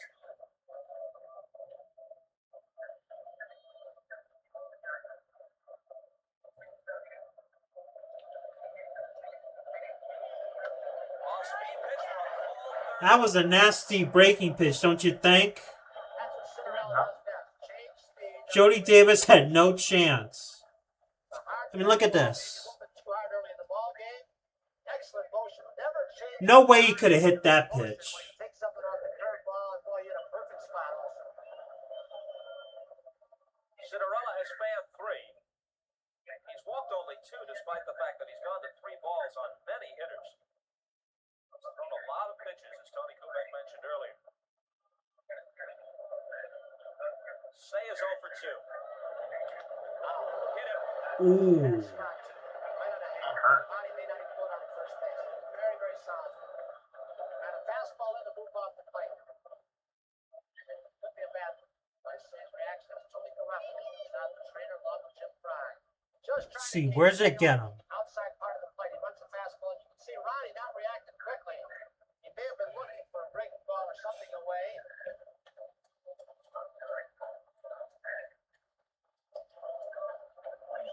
is big, Let's pause muscular briefly here for quarterback. station identification on the NBC television network.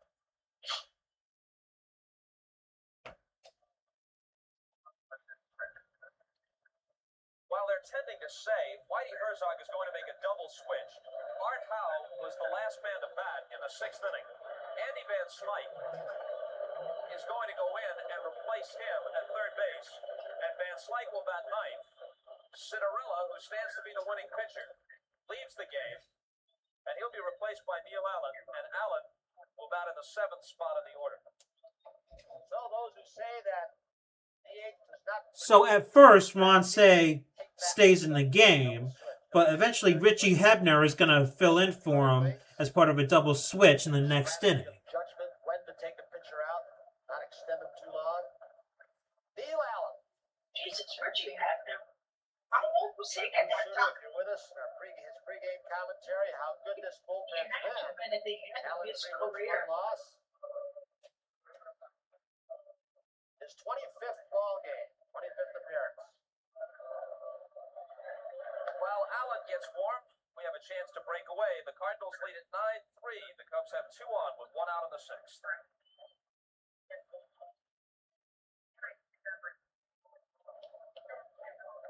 Yeah, Richie Hebner retired the very next year. Apologize for that. There you see I his thought numbers so. for this season. The count is 1-1 to Larry Boa. Richie Hebner is in the on-deck circle. To bat for Brewstar. 2-1. Cardinals bullpen, 19 saves. Just saw the 3 Neil Allen has registered this year. Guess who's got the other 16? Bruce Sutter leads the National League in that category. The 2-1. Fouled off and out of play. He's had to be the tail Allen can have his end of Bowler's career. a little while and walks in the He's walked 21 and 53. I thought so too. I'm going to double check. The fastball he can use to strike out pitches. He's also struck out 34.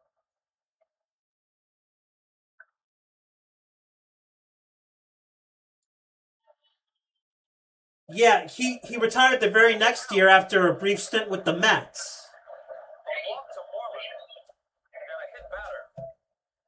Say it was hit by the pitch. Oh, well, as a Have coach. put 2 on with 1 out.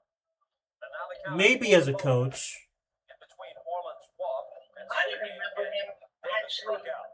being on the poster. Who was that in? Oh, Yeah, he was on our roster. I do remember that. I must have blocked it out. And he walks Boa. The bases are loaded.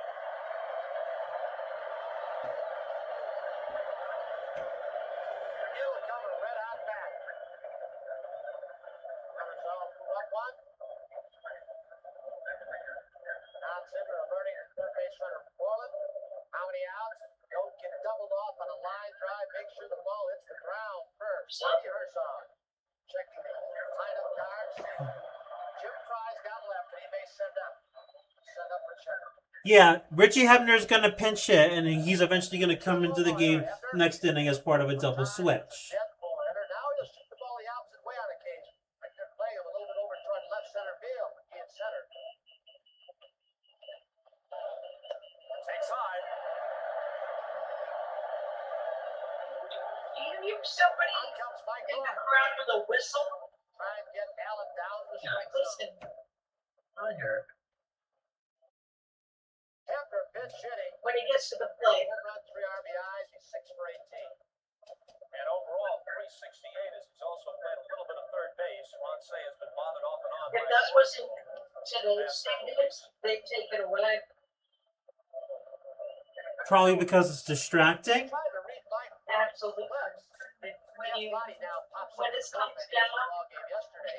and The old players you'll listen carefully when you're Yeah. There you see Jeff Lottie, the right-hander, warming up in the Cardinals bullpen. Had expression, but he's trying to get the ball down for some reason. I don't know what's going on in his cheek or face. I'm not sure. Last of the 6th. Bases loaded, 1 out. Cubs trail by 6. Hebner has 4 career grand slams. 2-0. That wasn't Mr. Right. 4 career grand slams. That's pretty good. This might drop in. Hendrick coming on. And slides it. Oh! Wait for the time because they couldn't tell whether Hendrick could make the catch or not. Moreland scores. I don't think so. The bases are still I on. think I'll tell you, Lou Judkins was outstanding on that. He could not Patrick, help so the coach. he like It was basically Larry Boa down at first scooped base it because he had to Fuck, read this fuck, play fuck. perfectly and react. You could see the ball He shot scooped out it up. of Hendrick's glove. and when Herb picks it yeah, up and says, since hey, I'm here, I may get Boa on a force out at second base. So Boa had to react. that was very unfortunate that it's bouncing back from that direction. Saw it hit, screwed the second. Very, very smart base running. Better than force out.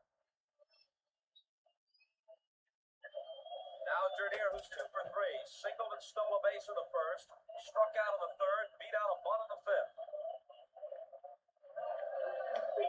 Swing one ball on the fastball.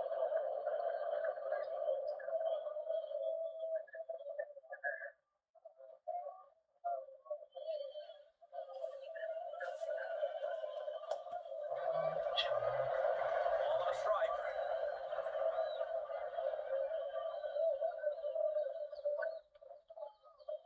Zimmer in the third base coaching box. Sandberg is on deck. 1-1 pitch from Allen to Dernier.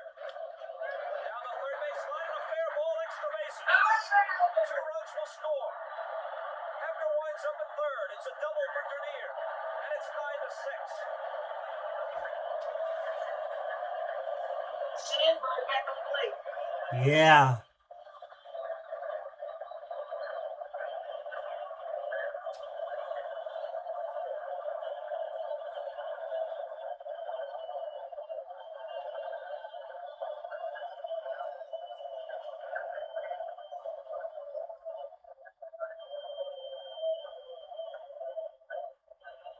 Allen runs a fastball into the fence and maybe just broken around because our pitching shots that send you high if pitchers don't execute. And Slank That was a Dernier a whole It lot was. inside. They pitched him inside. He turned just a little bit to get it by him. And Ozzie Smith was talking about that before the ballgame out. He said just a tough stat because we changed so much. Play behind defensively. You can't position because we've had such turnover in this stat. On to Sandberg. He's 2 for 3.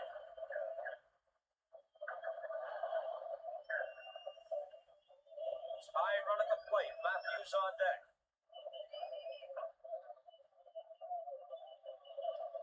Base hit. 1 in. That wasn't Bristol Dernier again. way home. He's gone. No, Did he get him at second? Hey, Van Slyke put it off. No, he's out at second. Second, but 2 runs Oh, he was scored. out. It's 9-8. I don't think that was. dust in the air. I couldn't tell. I don't think that was a very good base running play by Sandberg.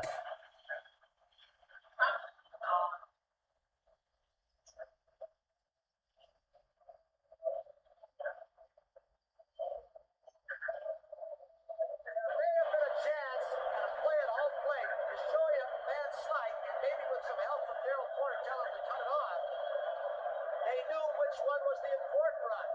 One they wanted to keep out of scoring position at second base. Had the throw gone through, it might have been close.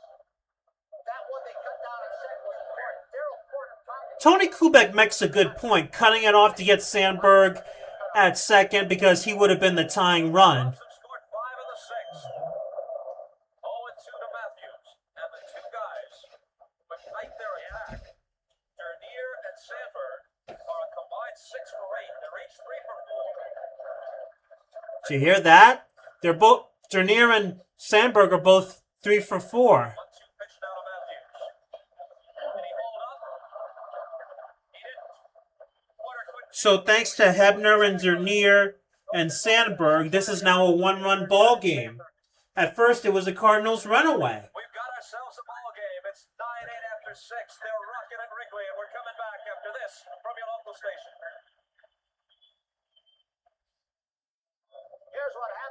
base hit by Sandberg to Lonnie Smith. And on second and third, Van Slyke in proper cutoff position. He's your third baseman. Porter, as you saw, may have been yelling. As the runner skids across home plate to cut it off and get Sandberg, who's heading for Might have gotten him at home, but it would have been a close play even if he did get him at home. But they made the right choice in cutting it off to get Sandberg at second because he would have been the tying run. And Porter greets him with a drive to right when Moreland is there, and it's the first out. The Cardinals have had leads of 7-1 and 9-3. It's 9-8 now, top of the seventh. In the 5-run Cubs sixth, they really hit only one ball hard, Tony. They had 2 walks, a hit batter, a bloop single by Hebner in a pinch hitting role, a double by Dernier down the line, which was really a ball he hit off the fist, but Van Slyke didn't think he'd pull Allen and had it played way off the third base line. And the only ball that was hit on the nose, the 2-run single by Sandberg. Stoddard, who has refound that slider he had a few years ago in Baltimore, was making that fastball that much harder. Having a nice year. 2 saves, 4 wins, 1 loss. Andy Van Slyke, who would eventually make his name with the Pirates. How well do you guys remember Andy Van Slyke? And the butt to the fence. He was a gold lover. Yeah.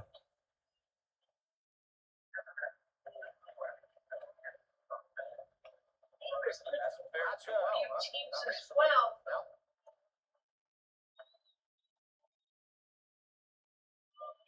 This guy. Tim Stoddard, he looks like your guy who's on that Sunday softball team.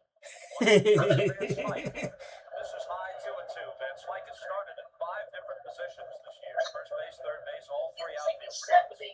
Coming up after baseball, the fight, Eusebio Pedroza versus Gerald Hayes from Panama.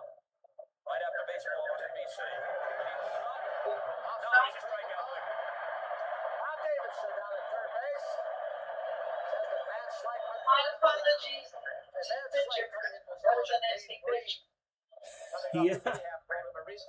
Now let's see. Does he swing? Something off the breaking ball. I don't know. I don't know.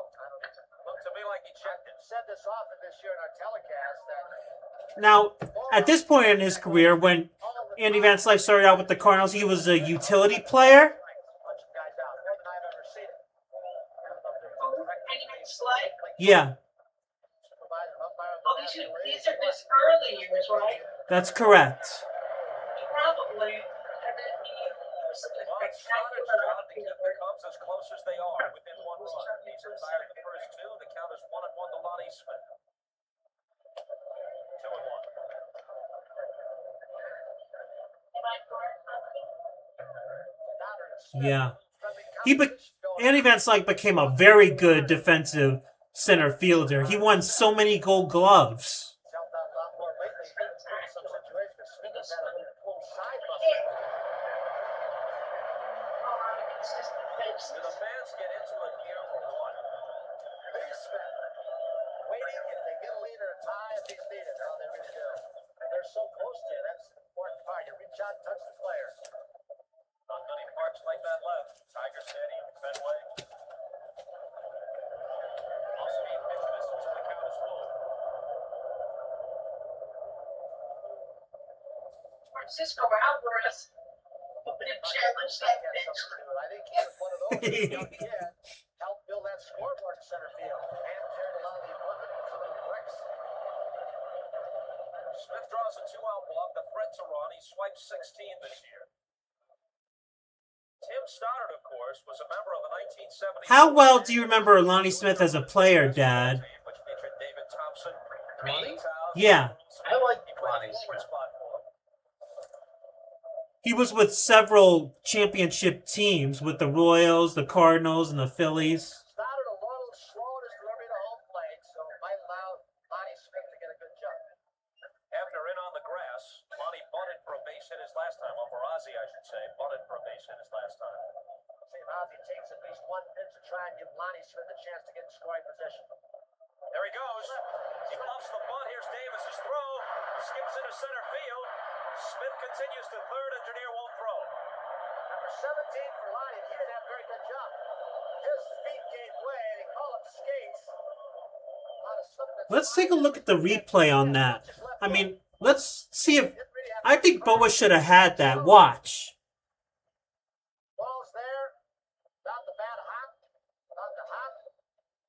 I've always felt this is a ball that any middle infielder's got to stop. What do you guys think? You think Boa should have had that? Middle infielder's got to get in front of that ball and knock it down. Take it to the chest any way you can.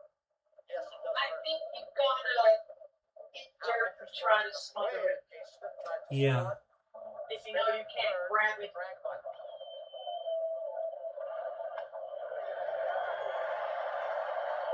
the count. Cubs have made a couple of errors today, and each was occasioned by the speed of the Cardinals.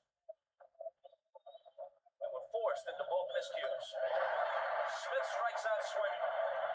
So Lonnie Smith is left at third as Ozzie Smith fans. A 9-8 ball game, and if you can hear us over the din, we're bringing you another edition of 7th Inning Oh Stretch. boy. Told me to shut up. Okay, so the Cubs didn't score in the bottom of the 7th, and the Cardinals went down 1-2-3 in the top of the 8th. So Bruce Sutter is going to come in to shut the Cubs down 1-2-3 in the bottom of the 8th. Now, even though this is Bruce Sutter, this is a 2-inning save he's going for. So I'm sure, like all closers, he would love some breathing room.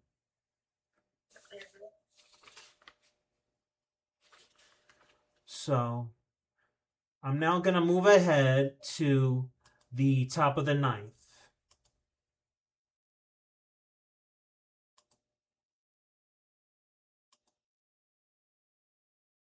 So tied? It's not tied, Mom. It's 9-8. Oh, 9-8. Yes, that's right. Alex, how many Major League Baseball teams are there right now? 30. Why? 30 or 32? 30, right? 30. Yeah. Why? No, just us. Hector Lopez, number 11, that closed stance. Good right-handed pinch hitter. Tommy Herr leads off in the top of the 9th. Cardinals looking to give Sutter some breathing room. They lead it 9-8.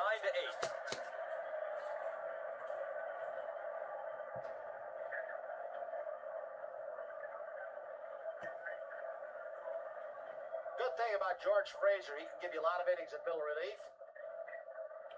He can pitch 3-4 days in a row, give you a couple innings here, inning there, a couple hitters. Tough on right-handed hitters. Drop down a little bit to almost sidearm. That's the 3/4, that slider, that running fastball. Rubber arms, what he's got. Cubs have used 6 pitchers. Cardinals 3. Cinderella started for St. Louis and still stands to be the winner. After working 5 1/3, he was followed by Allen, and now Sutter is in. 2-1 to Herr. Tomorrow it'll be Joaquin Andujar.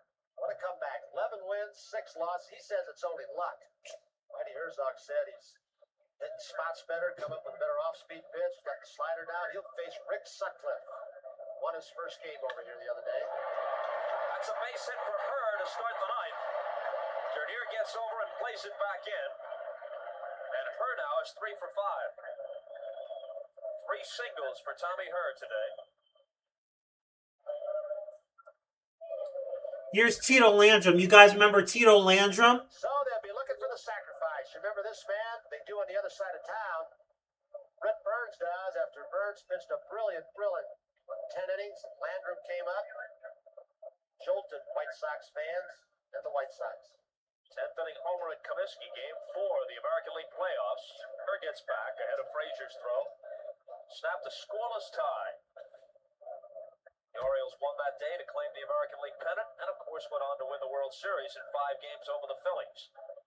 Tito squares to bunt, and it's foul. Tito Landrum's was never that good of a hitter, so putting the bunt on, I think, is the right move. Tomorrow. Herzog was reluctant to pitch a left-hander against the Cubs. You guys listening? Cubs have the best record against left-handed pitching in the National League so far this year. Their lineup loaded with right-handed power hitters. There's Whitey and a brief glimpse of the crew cut beneath that Redbird cap. But I think Whitey might switch to Horton tomorrow and then use Andahar Monday in St. Louis.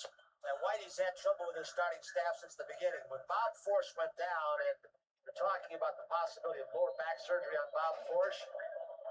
Forsch had started rather slowly, but he's been kind of the nucleus of the staff for years.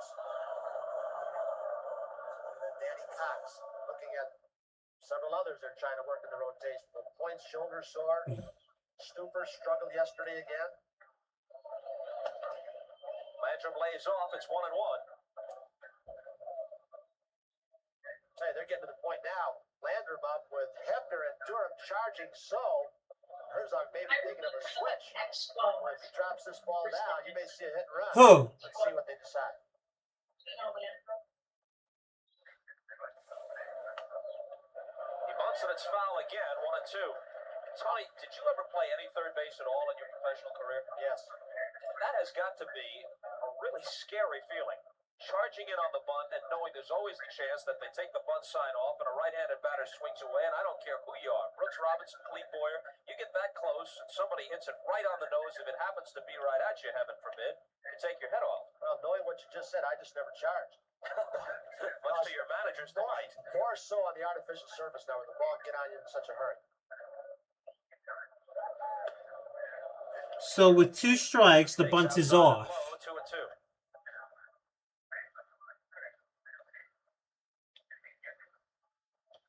Probably the part of the game, Tommy Earl, that's been hurt the most by the knee surgery is that first step in the quickness. So his stolen base have been cut considerably. Is he going? Nope.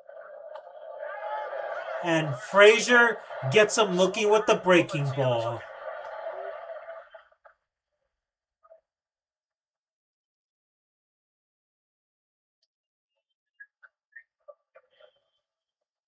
Now Bo and Frazier with 1 out. Talking about who's going to cover, how they're going to pitch Porter. Bo will probably say with the left-hand hitter up, I'll be taking the throw. Any ball hit back to you. They go back and pass the word to Sandberg. You know, Ball in on. even though Tommy Herr had knee surgery, arthroscopic surgery, he still runs pretty well. And Dale Porter is a good clutch hitter, so you could do a hit and run. 0-1 to Porter, who's walked twice, once intentionally. Grounded out and lined out. It's a fun battle all the time. A pitcher like Frazier running the fastball away. Porter saying, hey, look, I've got a hole between Sandberg and Durham holding her on. I want to turn on the ball and sneak it through, try and get a first and third. Chances are any pitch inside will be a breaking ball, or if it's a fastball, it will be off the plate inside. They don't want him to jerk that ball through that spot between Sandberg and Durham. Setting up outside again. And he steps off. He wants another person he can bluff that play to first base. Yeah, I'm wondering that too. He did that earlier. Yeah. He's like taking 2 steps. Sandberg, Once he Matthews, leaves the and rubber, Durham you can't do that. will be the hitters in the last half of the ninth for the Cubs.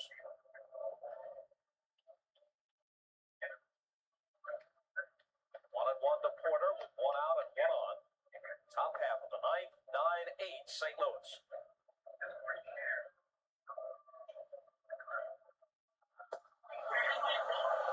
About the wrong definition. The more you think about it, Tony, it remains to be seen what will happen in the last half of the ninth. But the cutoff play looms as a big one now in the 6th, when Van Slyke cut off the throw to the plate and nailed Sandberg trying to advance to second Well, on apparently Sandberg's hit, which they produced 2 never runs and enforced made it it 9-8. in the 80s. Porter pops it foul. Hefner going over, but he runs out of room. If Van Slyke hadn't made that play, Sandberg would have been in scoring position with 1 out, and the inning would have still been alive. Not only did it erase Sandberg, but it killed the Cub momentum a little bit. That's one of the first things that Don Zimmer, when he came over, and they had a conversation with Jim Fry, that Fry said, look, we're going to lose some ball games maybe by getting runners thrown out, but I want you to keep them moving. We're going to try and force mistakes. With the addition of the speed of Dernier, they want to try and take the extra base, and Zimmer fits right into that pattern. He's a very, very aggressive third base coach.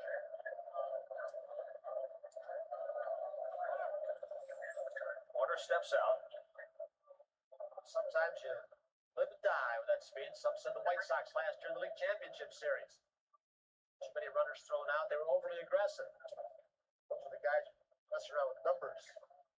Try and force mistakes. Sooner or later, it's going to pay off for you. Keep the pressure on the defense. Said Baltimore's defense wouldn't crack last year.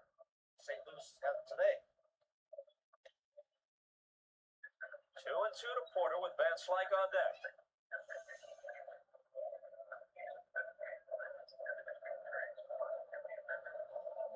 And Her again dives back.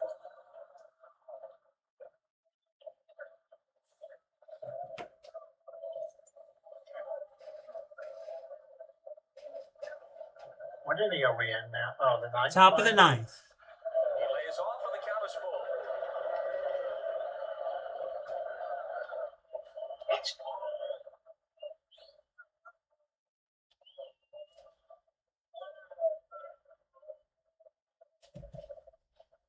No action in either bullpen. About the first time all day, isn't it? Assuming that he's going to be going off first base, trying to open up a hole for Porter. Porter is shortened up on his bat an inch or so, choked up a little bit. He's trying to put the ball in play. Cardinals do that as well as any team. Start base runners and prevent hitting in the double plays, getting a piece of it.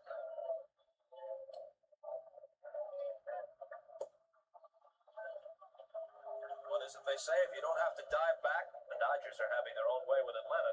You don't have to dive back, your lead isn't big enough. Corey Wills theory, wasn't it? Long lead and take a stride to dive.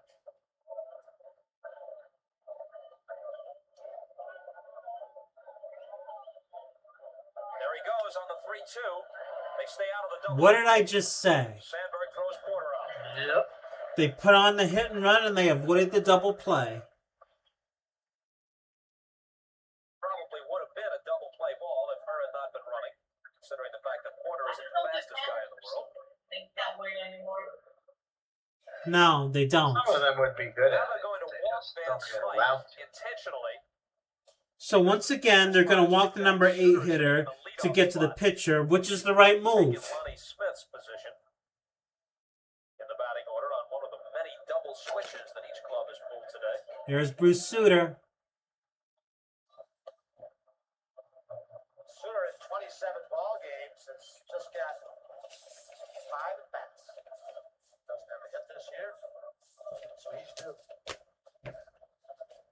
In a game between these two clubs in St. Louis recently, Whitey Herzog walked 2 men to load the bases and get to Lee Smith in a 1-run game, knowing that Jim Fry wouldn't pinch hit for Smith under those circumstances, but Fry was anticipating the whole situation. And on the first pitch to Smith, the Cubs pulled a triple steal with Leon Durham stealing home and the other 2 runners moving up behind him. Alex, remember tomorrow morning when we go try to. He has that freedom as a third base coach. Right. Went over to Durham and said, look, he isn't watching you too closely. Keep on going. Durham breathed a sigh of relief. What time is that again? Smith didn't swing in. What time do you work? I work noon to 6. You taking lunch with you? Yes. And you're just eating breakfast? Earlier, we mentioned Rick Wise with the 2 home runs and the no-hitter on June 23rd. We should probably go by 9 o'clock. Another Okay. milestone for a pitcher, June 23rd, 73. Ken Brett, one I'm of the best thinking an hitting hour to pitchers an hour and a of half. recent times. What about 10 o'clock? Sutter taps Because this I don't want a one foul. chance that he's going to go right to 10 work. runs in 4 consecutive games. Ken Brett, George's brother. Can't be in the middle of it and then have to leave. Little time while Frazier gets ready and the runners go back. The other big day So years ago today was the I set my alarm for 8 o'clock in the 66 morning. years ago today, June 23rd, 1917, Babe Ruth, then pitching for the Red Sox, was thrown out of the game. One pitch to Sutter, taking first strike 0-2, thrown out of the game after walking the first batter. Ernie Shore came out of the bullpen. There we go. The man who was aboard was thrown out stealing, and Shore retired the next 26 in a row. Greatest relief job in baseball history. In effect, a perfect game. Only 27 men came to the plate. a long, long relief.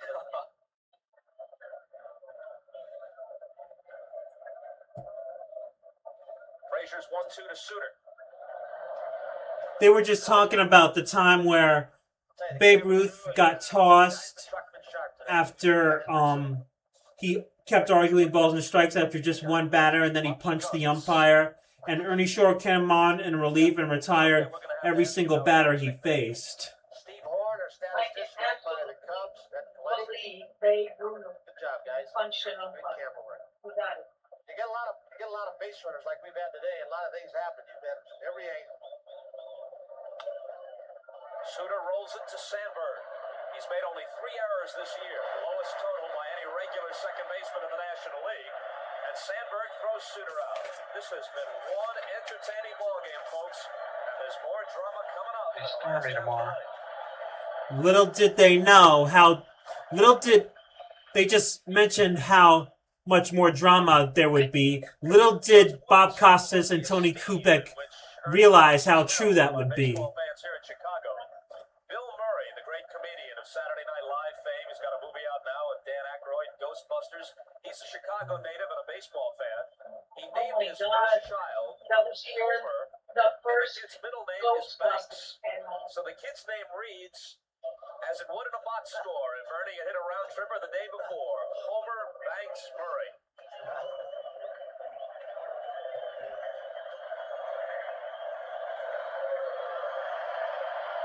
And they will be on the lines at the corners. Van Slyke especially down at third base to take the double away. Also eagle in the bag.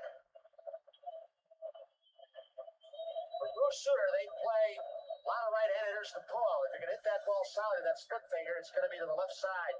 Anytime in the hole, so Ozzie Smith way over toward third base.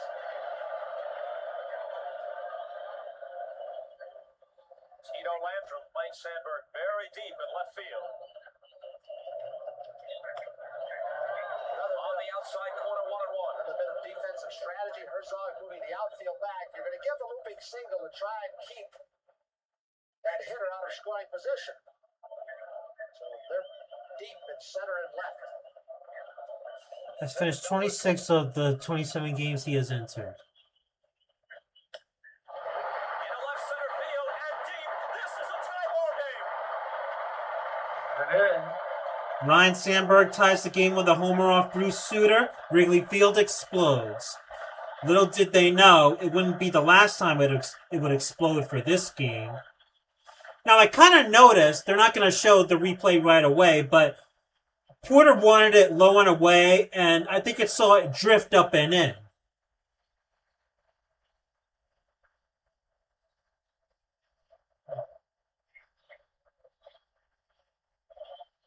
They're still roaring as Matthews steps in and lines one to left for a base hit.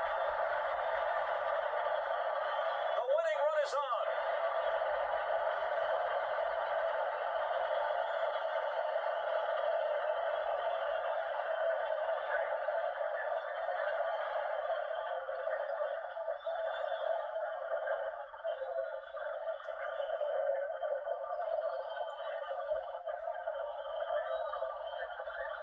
Whitey Herzog has watched leads of 7-1 and 9-3 evaporate.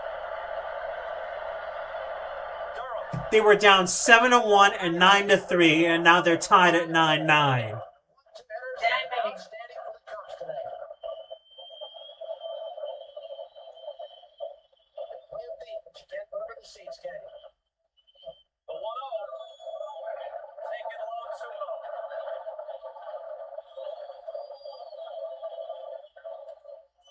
Gary Matthews and Hendricks both in this ball game leading the league, and that'll get Lee Smith up for the Cubs.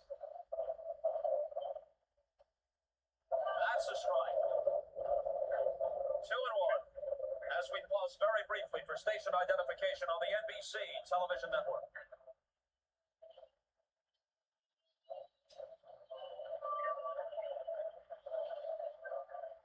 Well, Ralph Citarella will have to wait for another day for his first big league victory. He left ahead, but it's a tie game now, and Durham, as Sutter took a little bit off it, swings and misses 2-2. How nasty was Bruce Sutter's splitter? Do you remember his splitter?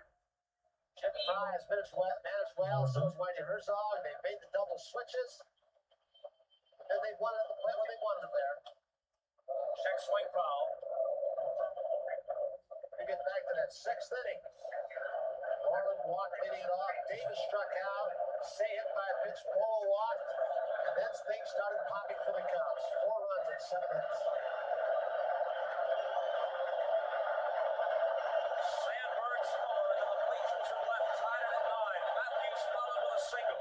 He's at first with nobody out on the 2-2 pitch to the ball. Leon Durham is lofted into left field, and Tito Landrum has a beat on it. 1 out.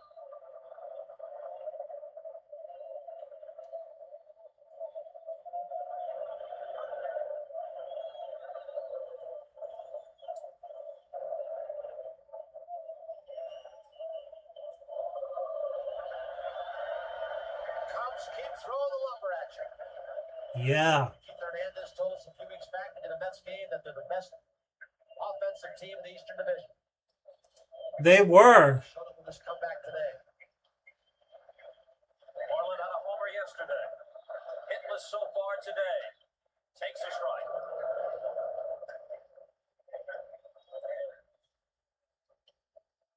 If we go to the 10th, the Cardinals will have Ozzie Smith, Willie McGee, and George Hendrick to hit. The 0-1. The runner is going. Swing and a miss. Here's Porter's throw. And he beat it. Ooh. He dropped the ball. Hurd Oh, yeah. really didn't see Matthews coming. I don't think it was a delayed steal, but Matthews did not appear to have a great job. And Hurd I'll bet you he's out if he holds on to it. give that second base spot up. He took the throw on the run, a hard slide. When he made the swipe, the ball out of his glove. Good call by the second base umpire, Jerry Crawford. He didn't call it too soon. Waits to make sure that Hurd has possession. That was longer than people think. So now the 0-2 to Moreland. Misses 1 and 2. Jody Davis is on deck.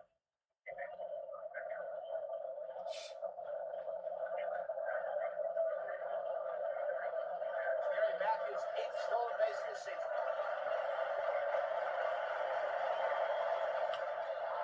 Ozzie Smith to his left, flags it down, and throws him out. Moreland just threw his arms up in the air as he approached first base, saying, if any other human had been patrolling shortstop, I would have just had a game-winning hit. It's not Yeah. He's right about that. Smith, I think a little bit disgusted at the high grass of the infield. And the throw off balance. And the grass just stopped. Clearly one of the greatest defensive. Body. Play by Smith. His body's going towards the right field and has to turn it to make a Exaggeration, 100 runs a game. time throw to first base. Saved about 3 or 4 already today, I think. 100 a season, I guess. Whitey's thought. Clearly one of the greatest defensive shortstops of all time. Did not be great. Put him on his Absolutely. Or just say, don't give him a strike.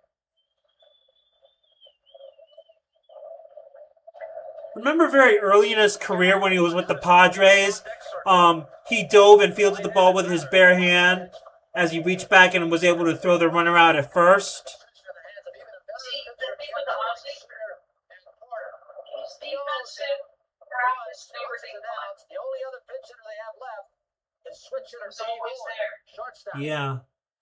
So they're going to walk Jody Davis, and Gary Woods is going to hit for the pitcher. And be activated until tomorrow. Fry is playing with just 24 players. He's got 11 pitchers.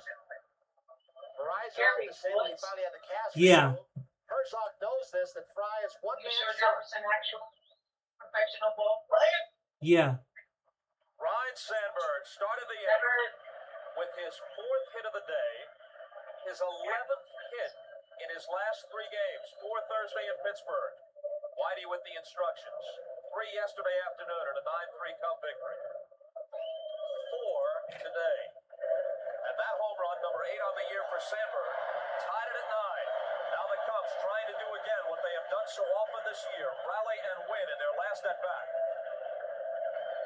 Gary Woods, 4 for 13 as a pinch hitter, hitting .333 on the air. I'll tell you, they both managed brilliantly today and put the right guys in the position in the right spot. Whitey Herzog's bullpen has failed him in middle relief. A called strike to Woods. The Cardinal problem all year has been run production. It would be especially galling with their bullpen to lose a game in which they scored 9 runs and led by 6. Bullpen, Bruce Sutter said before the game, has been outstanding.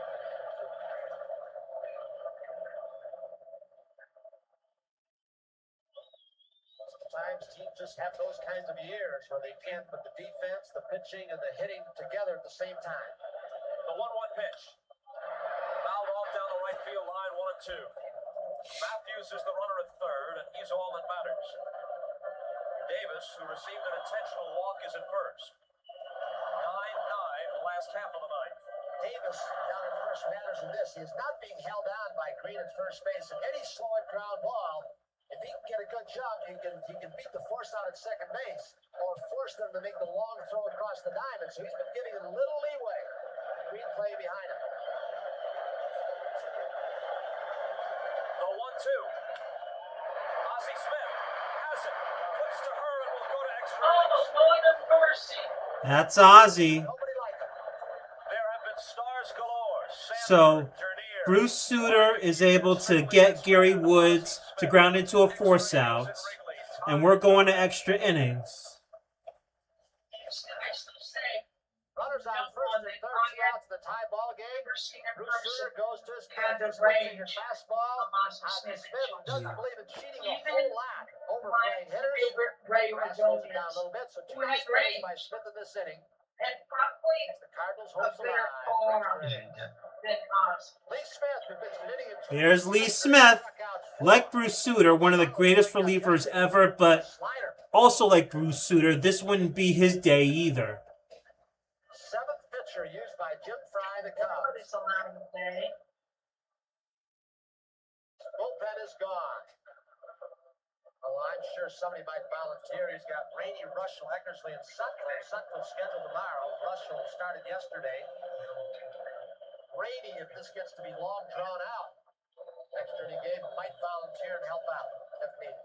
Extra inning games, 1 It's and Ozzie 2, Smith. 3 now. He's on the 10th. That's something interesting. Strike 1. Trying to slap it by. Hebner playing in tight at third base. Sutter's 16 saves, leads the National League. Al Holland has 15, and the guy on the mound now for the Cubs, Lee Smith, is next with 14. Little bloop down the left side. Matthews chasing over and leaping in. Boy, what an effort. And he's upset that he didn't come up with That's a lot like the Steve Bartman play. by Gary Matthews. And you'll see why in the replay. Look at this. He's battling the wind and looking almost into the sun. Now he goes from the sun to the shade. And the fan just got a piece of it. Once Matthews put that glove in his hands, he's fair game. No fan interference can be called. Isn't that a lot like Steve Bartman? It's out into the playing field, over the stands, umpire call. Lee Smith delivers to Ozzie Smith. Foul ball, same direction, still 0-2. Ozzie Smith is 1 for 10 lifetime against the Cubs' towering reliever Lee Smith. All fastballs to this point. See if he gets with a slider. The pitch that was so effective for him yesterday. Slaps it by him, base hit. That was interesting. Hebner, before that pitch was thrown, with 2 strikes on Ozzie Smith, looked into the dugout to see if he should move back a little bit. Somebody tries to dump, stay even with the bag. You still want you to guard the line to take the double away, and you guard the line to give ground to the left. Smith shot it through. So Ozzie now has a couple of hits and also a pair of walks. And here's Willie McGee. 3 for 5, a single, a triple, and a home run. 5 RBIs. Just trying to find out something with McGee. The bat, hand slides up the bat to tip off the bunt. Hebner in tight, and Durham will be charged. Why do you bitch to this guy? Ozzie is going. The pitch is taken low and away. Davis's throw. Safe. Oh, 19th stolen base for Ozzie Smith. That's Ozzy. He's been caught just 5 I times. even Will if has bad, been one heck of a but game it today. still would have been close. Left-hand hitter McGee gives a little bit of an advantage. The base stealer, catcher has to throw over the top. Oh, It seems like a simple were you thing, but here look at how straight when a we were line talking about, Ozzie Smith uses from first who to was it? second. Was it Willie or Ozzie It's simple Smith that was geometry, running but so many guys on the just kind of grass waver off a step or two. That was Bob first to Dernier. second? Bob Dernier. Trying to pull the ball. This could be a base hit. Matthews racing toward it. Can't get to it. Ozzie Smith rounds third. He'll score. Willie McGee has a 4-hit day, Really? and he is hit for the cycle. I don't think that's out of the base pad. If you're on the grass. Look at that. It depends. Double in the second, a single in the Why was fourth, he on the grass? homer in the sixth, Was he and now avoiding double a in tag the or He was avoiding not a avoiding a throw? tag, Dad. 6 RBIs for Willie McGee. Did you see that, Dad? Willie McGee has hit for the cycle. First one to do it since 1995. Straight line to the base. He's actually losing. Show you how funny this game is with Ozzie Smith. So as you can see, Willie McGee has just hit for the cycle. Hold the ball, give himself up. First Cardinal since 1975 to do so. Hendrick grounds it to short. McGee's going to advance to third anyway as Boa throws him out. How's that for speed? Very few could have done that on a sharp hit ball to shortstop. Bo looked up. Second time it's happened. McGee was on third base earlier with one out with the infield in. Hendricks hit a ground ball to short. Boa looked up and McGee was crossing home plate. Now in a play that they say is bad baseball. That's what the book will tell you. Ball to the left side. Don't go to third. McGee with that great acceleration. First to the third base. You're right, by the way, Tony. The last time a Cardinal hit for the cycle, it was Lou Brock against San Diego at San Diego in May of 1975. Willie McGee has done it today. Very splendid company.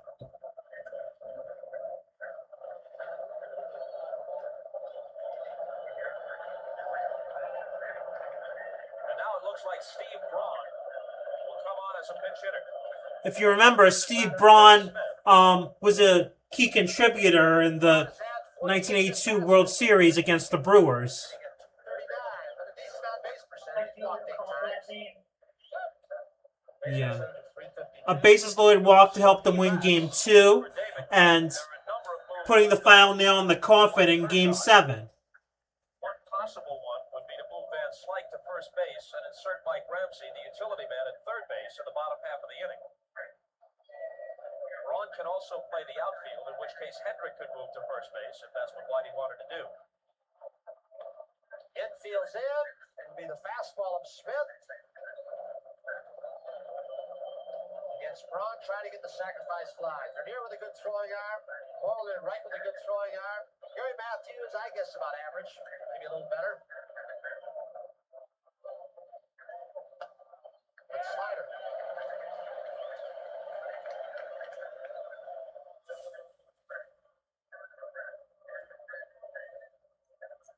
Lee Smith not throwing quite as hard. He's had a full muscle in his side. This bothered him over the last few weeks.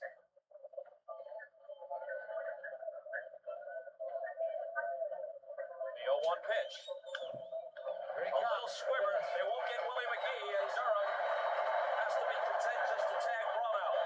Contact play again like he was the time when Hendricks got it. Quite a few contact plays in this one, mostly by the Cardinals.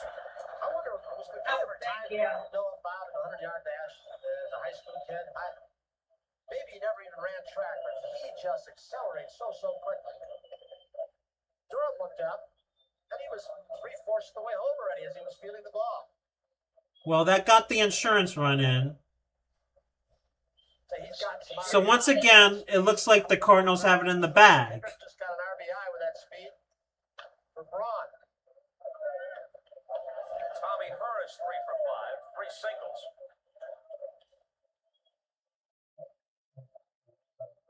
I imagine if you're a fan of whatever team winds up losing this game, it might be difficult to accept this point of view, but if you're just a fan of the game itself and no particular rooting interest for either club, you leave a ballpark like Wrigley Field after a game like this glowing. This has just been a great ball game. It's a long time since we saw Cinderella. We started for the Cardinals and Trout for the Cubs. And you wonder what's going to happen to this Cubs bullpen now. They've got to get some big games out of somebody. They've used 7 pitchers. Herr gives one a long ride, but Moreland is going to be there. Ball is not carrying in that direction. The Cardinals come up with 2, and Willie McGee was the key man of the inning. They take an 11-9 lead to the bottom of the 10th. Is it safe today? Don't bet on it. Yeah, don't bet on it. Coming up after the baseball, Eusebio Pedrosa versus Gerald Hayes from Panama. I hope it's half as exciting as this ball game has been. Boa leads it off and takes a ball from Suter. Unless something should change drastically here in the last of the 10th, this week's NBC Light Beer from Miller player of the game is Willie McGee, and Light Beer from Miller. Gee, they named Willie McGee the player of the game before even the first out was recorded. Can you believe that? You mean of the inning? Yeah. You give him the taboo. So the kind of days where when you're the losing team, which looks more and more likely with the Cubs, there's Mike Jordan. Many teams know about taboo, and believe me, the Cubs are one of them. Ryne Sandberg tying up with a home run, a 4-for-5 day. Dernier, 3 runs scored, 3 base hits, stolen base, 2 RBIs. Here's Hebner now. Foul ball. We saw Jorgensen, the new first baseman. When I was guessing about all the possible moves Whitey Herzog might make after pinch hitting for David Green, I forgot the most obvious one, the simplest one. He's got a new first baseman now, and Mike Jorgensen, over from Atlanta, along with Ken Daly in the Ken Oberkfell deal. And so Jorgensen, who has been with a number of ball clubs and is a good fielding first baseman, is there now. Well, Herzog's got some extra moves he can make if he needs to. He's still got Glenn Brummer, right-handed hitter, extra catcher, Mark Salas, left-hand hitter, switch hitter Mike Ramsey. He's got Rucker up in his bullpen along with Lottie. All of Fry's bullpen's gone, only one extra man left. Dave Owens, switch hitter.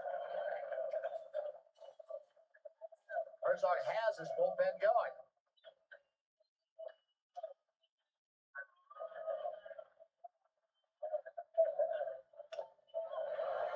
Foul at the plate, 2-2. In the bullpen for the Cardinals, Jeff Lottie. And Rucker is also up and throwing. Rucker, the left-hander. Dave Rucker, the lefty, Jeff Lottie, the righty, in the Cardinals bullpen, as they mentioned, as you can see. Interesting to see if the Cardinals re-sign him. Maybe one of the reasons they went out in case with his demands they may feel are exorbitant. They went out and got Neil Allen. Yep. Here's a chance for Jorgensen. He'll take it himself. And the Cardinals are 1 out away from winning a wild one. The Major League Baseball Game of the Week has been brought to you by Ford and your Ford dealer. Have you driven a Ford lately? By Miller High Life, the best beer for the best time of the day. Welcome to Miller Time by IBM and the growing family of IBM personal Crowd computers. leaving out. And by AC Delco. Oh, yeah. I just noticed that myself. The 8-out Sooners gotten thus far have all been ground ball outs. So he's the best when he keeps the ball down. Dernier trying to get on and give Sandberg another chance. Takes the ball. Suter gets so many hitters out and pitches out of the strike zone. You just can't lay off the split finger. He continues to throw it even when he's behind. There it is. Dernier may be constructed. 2 runs down and go up and take a strike.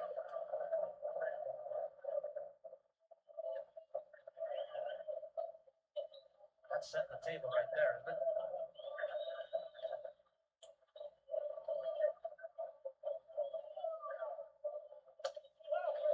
And it's 3-0 now.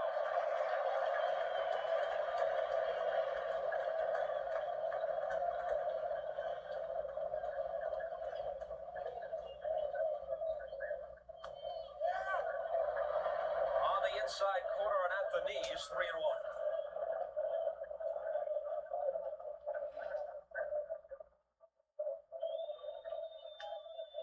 3-2. I'll tell you, in spite of some of the protestations. So he goes from 3-0 to 3-2. Very little bit of bickering since that first and second inning. And now the Cardinal fans, and there are many of them, chanting for Suter, the payoff pitch. He held up and took ball 4. Corner being thought that he fouled it or it was a strike. the man again. What a day he's had, Sandberg.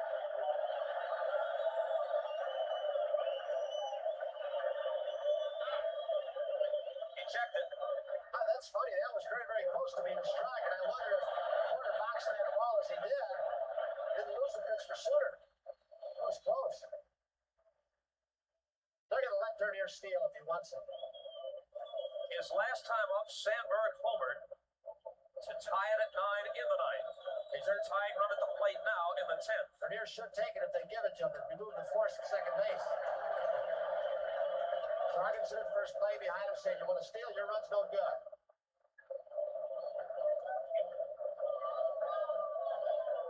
The 1-0 pitch. Got the corner 1-1. Our game today was produced by Ken Edmondson, directed by Bucky Gunts. Mike Weisman is the executive producer of NBC Sports, coordinating producer of baseball, Harry Coyle. 1-1 pitch.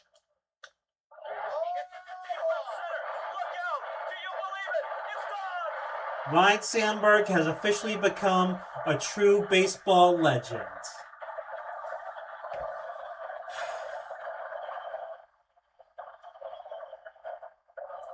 And that looked like it was right down the middle, too.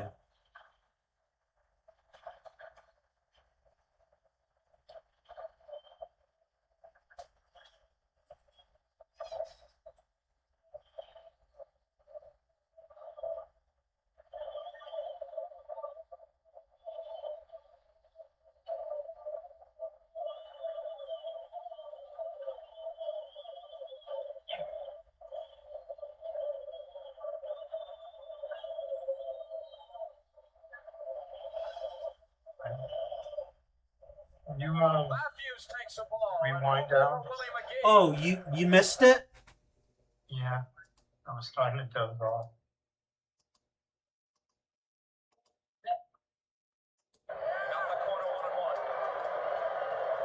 Listen to Bob Costas right before he hits it. Directed by Bucky Gunts. Mike Weisman is the executive producer of NBC Sports, coordinating producer of baseball, Harry Coyle. Credential. 1-1 pitch. Oh, wow.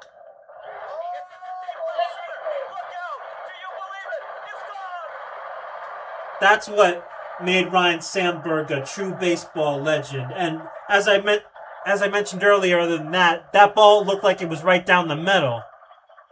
And he did it off a Hall of Fame. Yeah.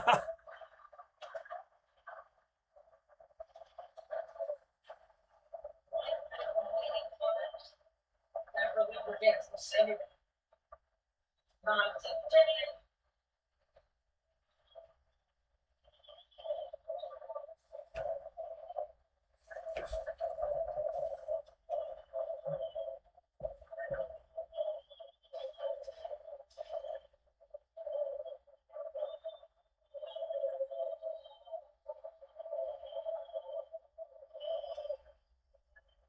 Matthews takes a ball and move over Willie McGee.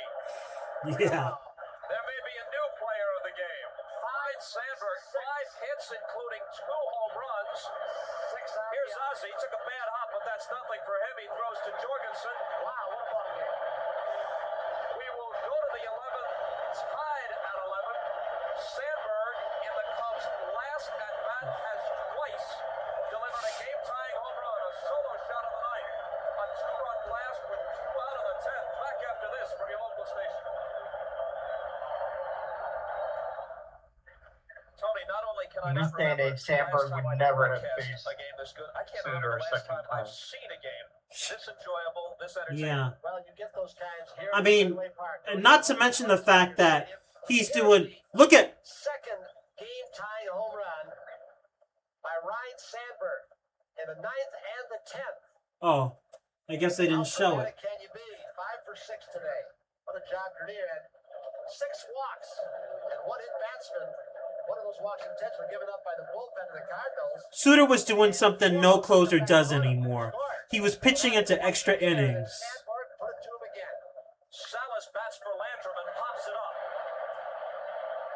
Sandberg wants it. They'll cheer his every move. He's got it. And more, Jimmy Fry, a man who coached for Earl Weaver, great Oriole teams, and saw Bobby Gritch come up as a kid. More and more Jimmy Fry says that this man, offensively and defensively, reminds him of Bobby Gritch, one of the most underrated players around.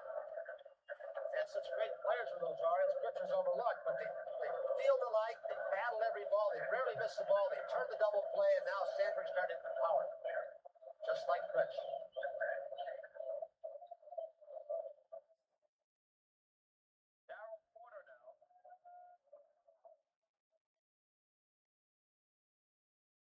The Cardinals could ever find an inning in which Willie McGee batted and Sandberg didn't, I think they'd win this game. Strike one to Porter. I tell you, Roy Hobbs, the natural, would be pleased by Sandberg's performance today. They don't come any more heroic than that. Man, what a day.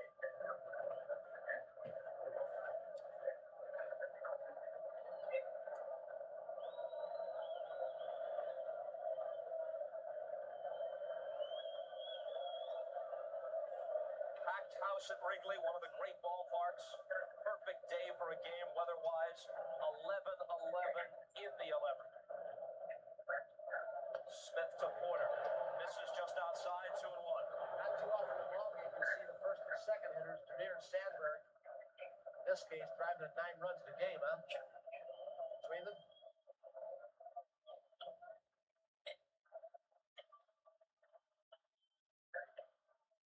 Here comes the 2-1. Rounded towards short, and Mola is up with it. 2 gone in the Cardinal 11. It's almost done, right, Alex? Yeah. Whitey Herzog won't sleep too well tonight, whether they win or lose. A long podcast, over 3 hours long. Oh, not really 3 hours. That's what it's down to now. I'm looking at the timer on your podcast. It says 3 hours and 21 minutes. Each has been more effective on other occasions. Could have sworn I started at like 7:10. I wonder if either has pitched You're not over yet. in a game any more memorable than this one. At We least started during the recording regular earlier. season, Suter, of course, put the finishing touches on the Cardinals World Championship back in '82. 2-0 to Van Slyke. Well, Herzog has other people to go to if he wants to. The bottom left-hand side, the timer says 3 hours, 6 minutes, and He's got somebody left in his band. Rucker, Van Oven, But Body. 24 seconds and running. Again, although I doubt it after yesterday. But on the video it says that on the bar. Uh-huh. But he's right, he did not start Takes it high and until away. after 7. You know why the bar says that? Because this is the video, and He's moved into the on deck. you're not reading the time of the podcast, you're reading the time of the video of this game. He walks Oh, okay. being extremely careful with Van Okay. Slyke. So after getting the first 2 hitters, Smith walks Van Slyke, and now Mike Ramsey is going to bat for Bruce Suter. We started with standing room only. It is still SRO at Wrigley. They haven't left the housetops either. More people there than we've ever seen congregate outside the ballpark. I'll tell you, this is a telephone game, Tony. This is the kind of game where you pick up the phone, you start calling your buddies. Say, you won't believe this. You got to turn the game on. Or if you live on Waveland, get up on the roof. You don't need announcers for this one. But we're glad we're here. Oh.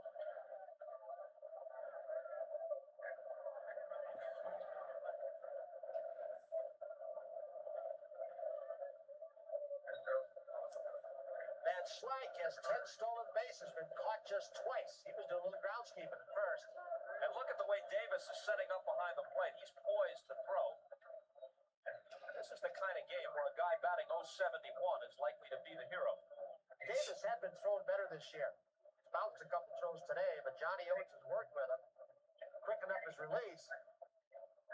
I think what happens to Davis more than anything else, especially a game like this, your legs get a little tired. You can't spring out of the crouch. It happened to him last year. In fact, his hitting and his throwing, catching so often. Good lead off first. There he goes. position with 2 out. Those are one of those where Jody Davis almost had no chance at all. Lee Smith at about 6'6", who's fairly quick to first base, but slow coming home. And Jody is forced to really rush that throw so much he's bouncing the ball, but he's not going to get him with a perfect throw on that. Cardinals' speed has shown him this ball game so far. Kept them in it really defensively and offensively. Ozzie Smith, Willie McGee. Longest game this year. Cardinals 12, Cubs 10. Ramsey does. 2-0 pitch. Swing and a miss, 2-1. For the Cubs in the last half of the 11th, what could be called the heart of the order. Matthews, Durham, and Moreland, but any inning which doesn't include Dernier and Sandberg doesn't include the Cubs' best. 2-2.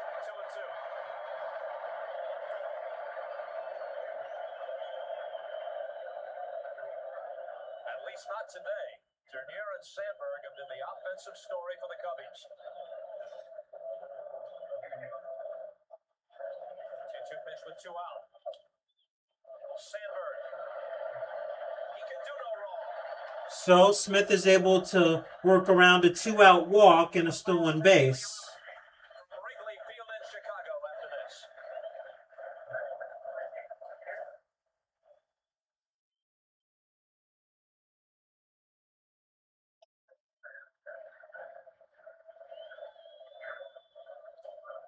It's ball one from Dave Rucker to Leon Durham, leading off in the last half of the 11th inning. Followed by Moreland and Davis. Inside 2-2-0. Almost hit him. When Rucker hit the mound for the Cardinals, it was the 18th player Whitey Herzog has used. Jim Fry has already used 19, his entire bullpen. So he's 37 players in this game. Can you believe that? Crazy. Starting rotation now, and Chuck Rainey loosening up in the bullpen. There's Rainey. 2-1 pitch coming to Durham. 3 balls and a strike. For those of you just joining us, you got to be sorry about what you missed. Cardinals got one in the first, so did the Cubs. Cardinals got 6 in the second inning. Eventually, Durham walks.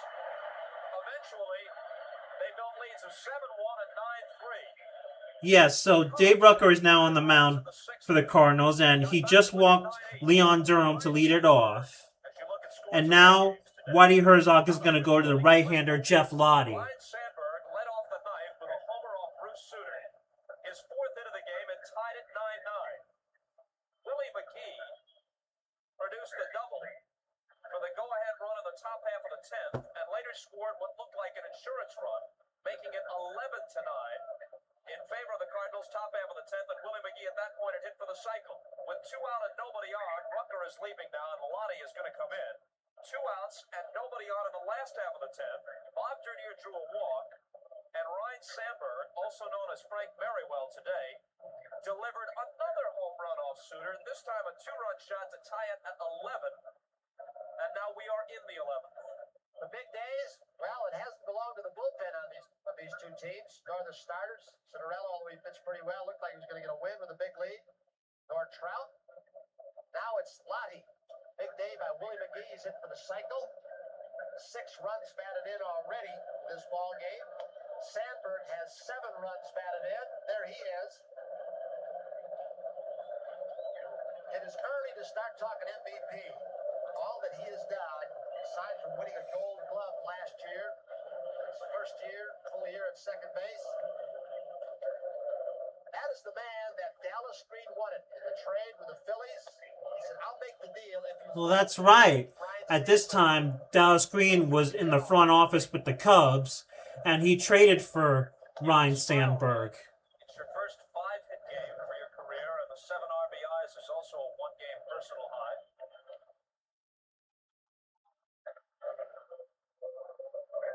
So now each team has used 19 players.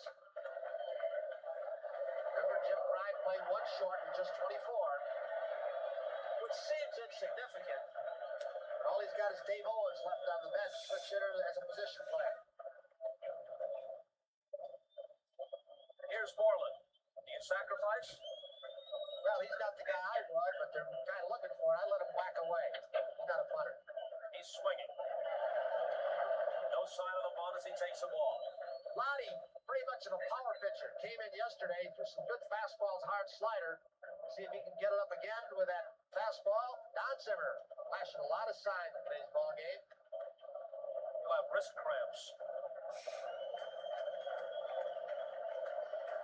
He's going on the 1-0. Swing and a miss. Porter's throw. He's in there. Into center. I don't think that was a very good throw. The winning run at third. No, coming out. Folks, you'll probably see bases walked, loaded down. And I bet you a good throw would have gotten him. Line drive down. And when, yeah. And when I believe Van Slyke stole second in the top of the inning, I don't think that was a very good throw either. The ball sails in. Yeah, you're right. I think a good throw, yes. The ball Yeah. spears off his glove and Durham pops right up. Catchers didn't have a very good day trying to throw out base runners in this one. Well, I mean, remember, Alex, he's been behind home plate for how many innings now, and over 3 hours. Yeah. So now they gotta walk Moreland. Cardinal staff all day long. They hit the Almost basket threw early. it away. Yeah. And then they're gonna walk Jody Davis with the pitcher spot up next. And Dave Owen is gonna pinch hit for Lonnie Smith. There's one. Portland. Here will have to be charged, obviously, to Porter for that ball bouncing in the center field. Stolen base for Durham. Durham to go to the extra base. See what, that's the third intentional walk given up by Herzog in this ballgame. He walked Davis in the ninth intentionally.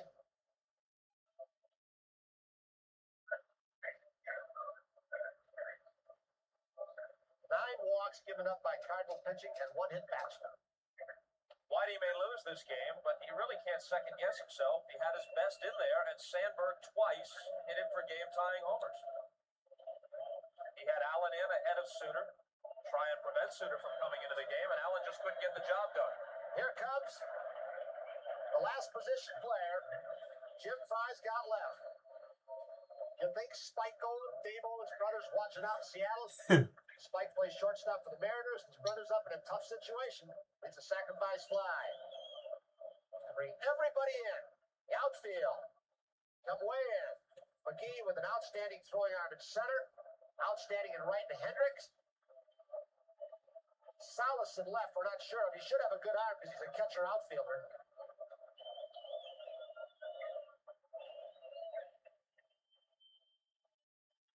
Yeah, everyone's gotta play shallow with no outs and the bases loaded. Only base runner that means anything. Durham.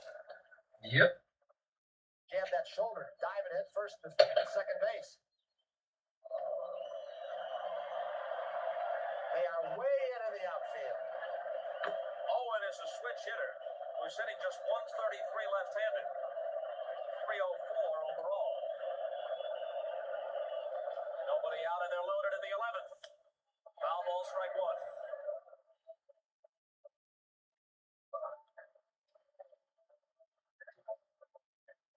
Cubs have now used 20 players. 39 players used this ball game.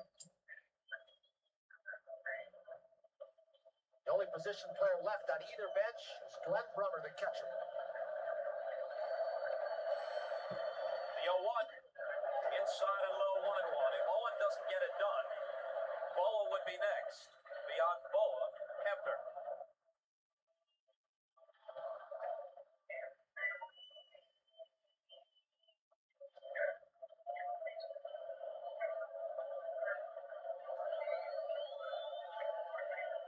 That's it. Game over! Yeah. So the Cubs came from behind three different times. They were down 7-1, 9-3, 11-9. They end up winning 12-11. Is that a hell of a game or what? A lot of crazy games at Wrigley Field. Yeah. You remember the one we did earlier, the 23-22 game. Mm-hmm. Yeah. Dave Owen delivers the game-winning hit. Ryne Sandberg and Willie McGee will share our life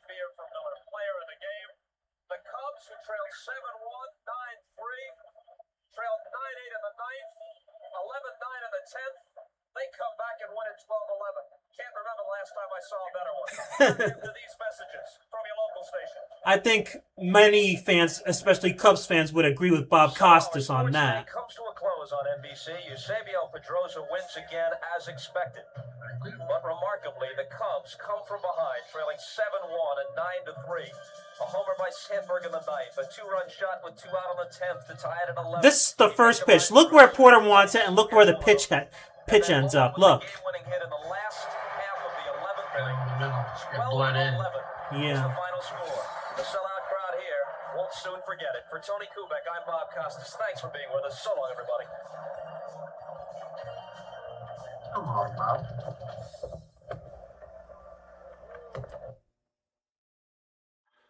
Okay, now. Ryne Sandberg would go on to become the 1984 National League MVP and inducted into the Baseball Hall of Fame in 2005. A statue of Ryne Sandberg was created outside Wrigley Field in 2024 on the 40th anniversary of this game. What better way to put up that statue than the 40th anniversary of the game where he became a baseball legend? Yeah, I didn't know that. That's pretty cool. He died in 2025 of cancer at the age of 65. Cubs fans who love Ryne Sandberg have to watch this game because this game is what started the legacy of Cubs legendary second baseman Ryne Sandberg. Well, Awesome. that about wraps it up. I think that'll wrap it up. Please like and subscribe and comment on my podcasts on YouTube and Facebook. I want to thank my mom, Lisa, and my dad, Ed. And we'll see you next time on the Alex Estrada podcast. Adios, everyone. Good job, buddy.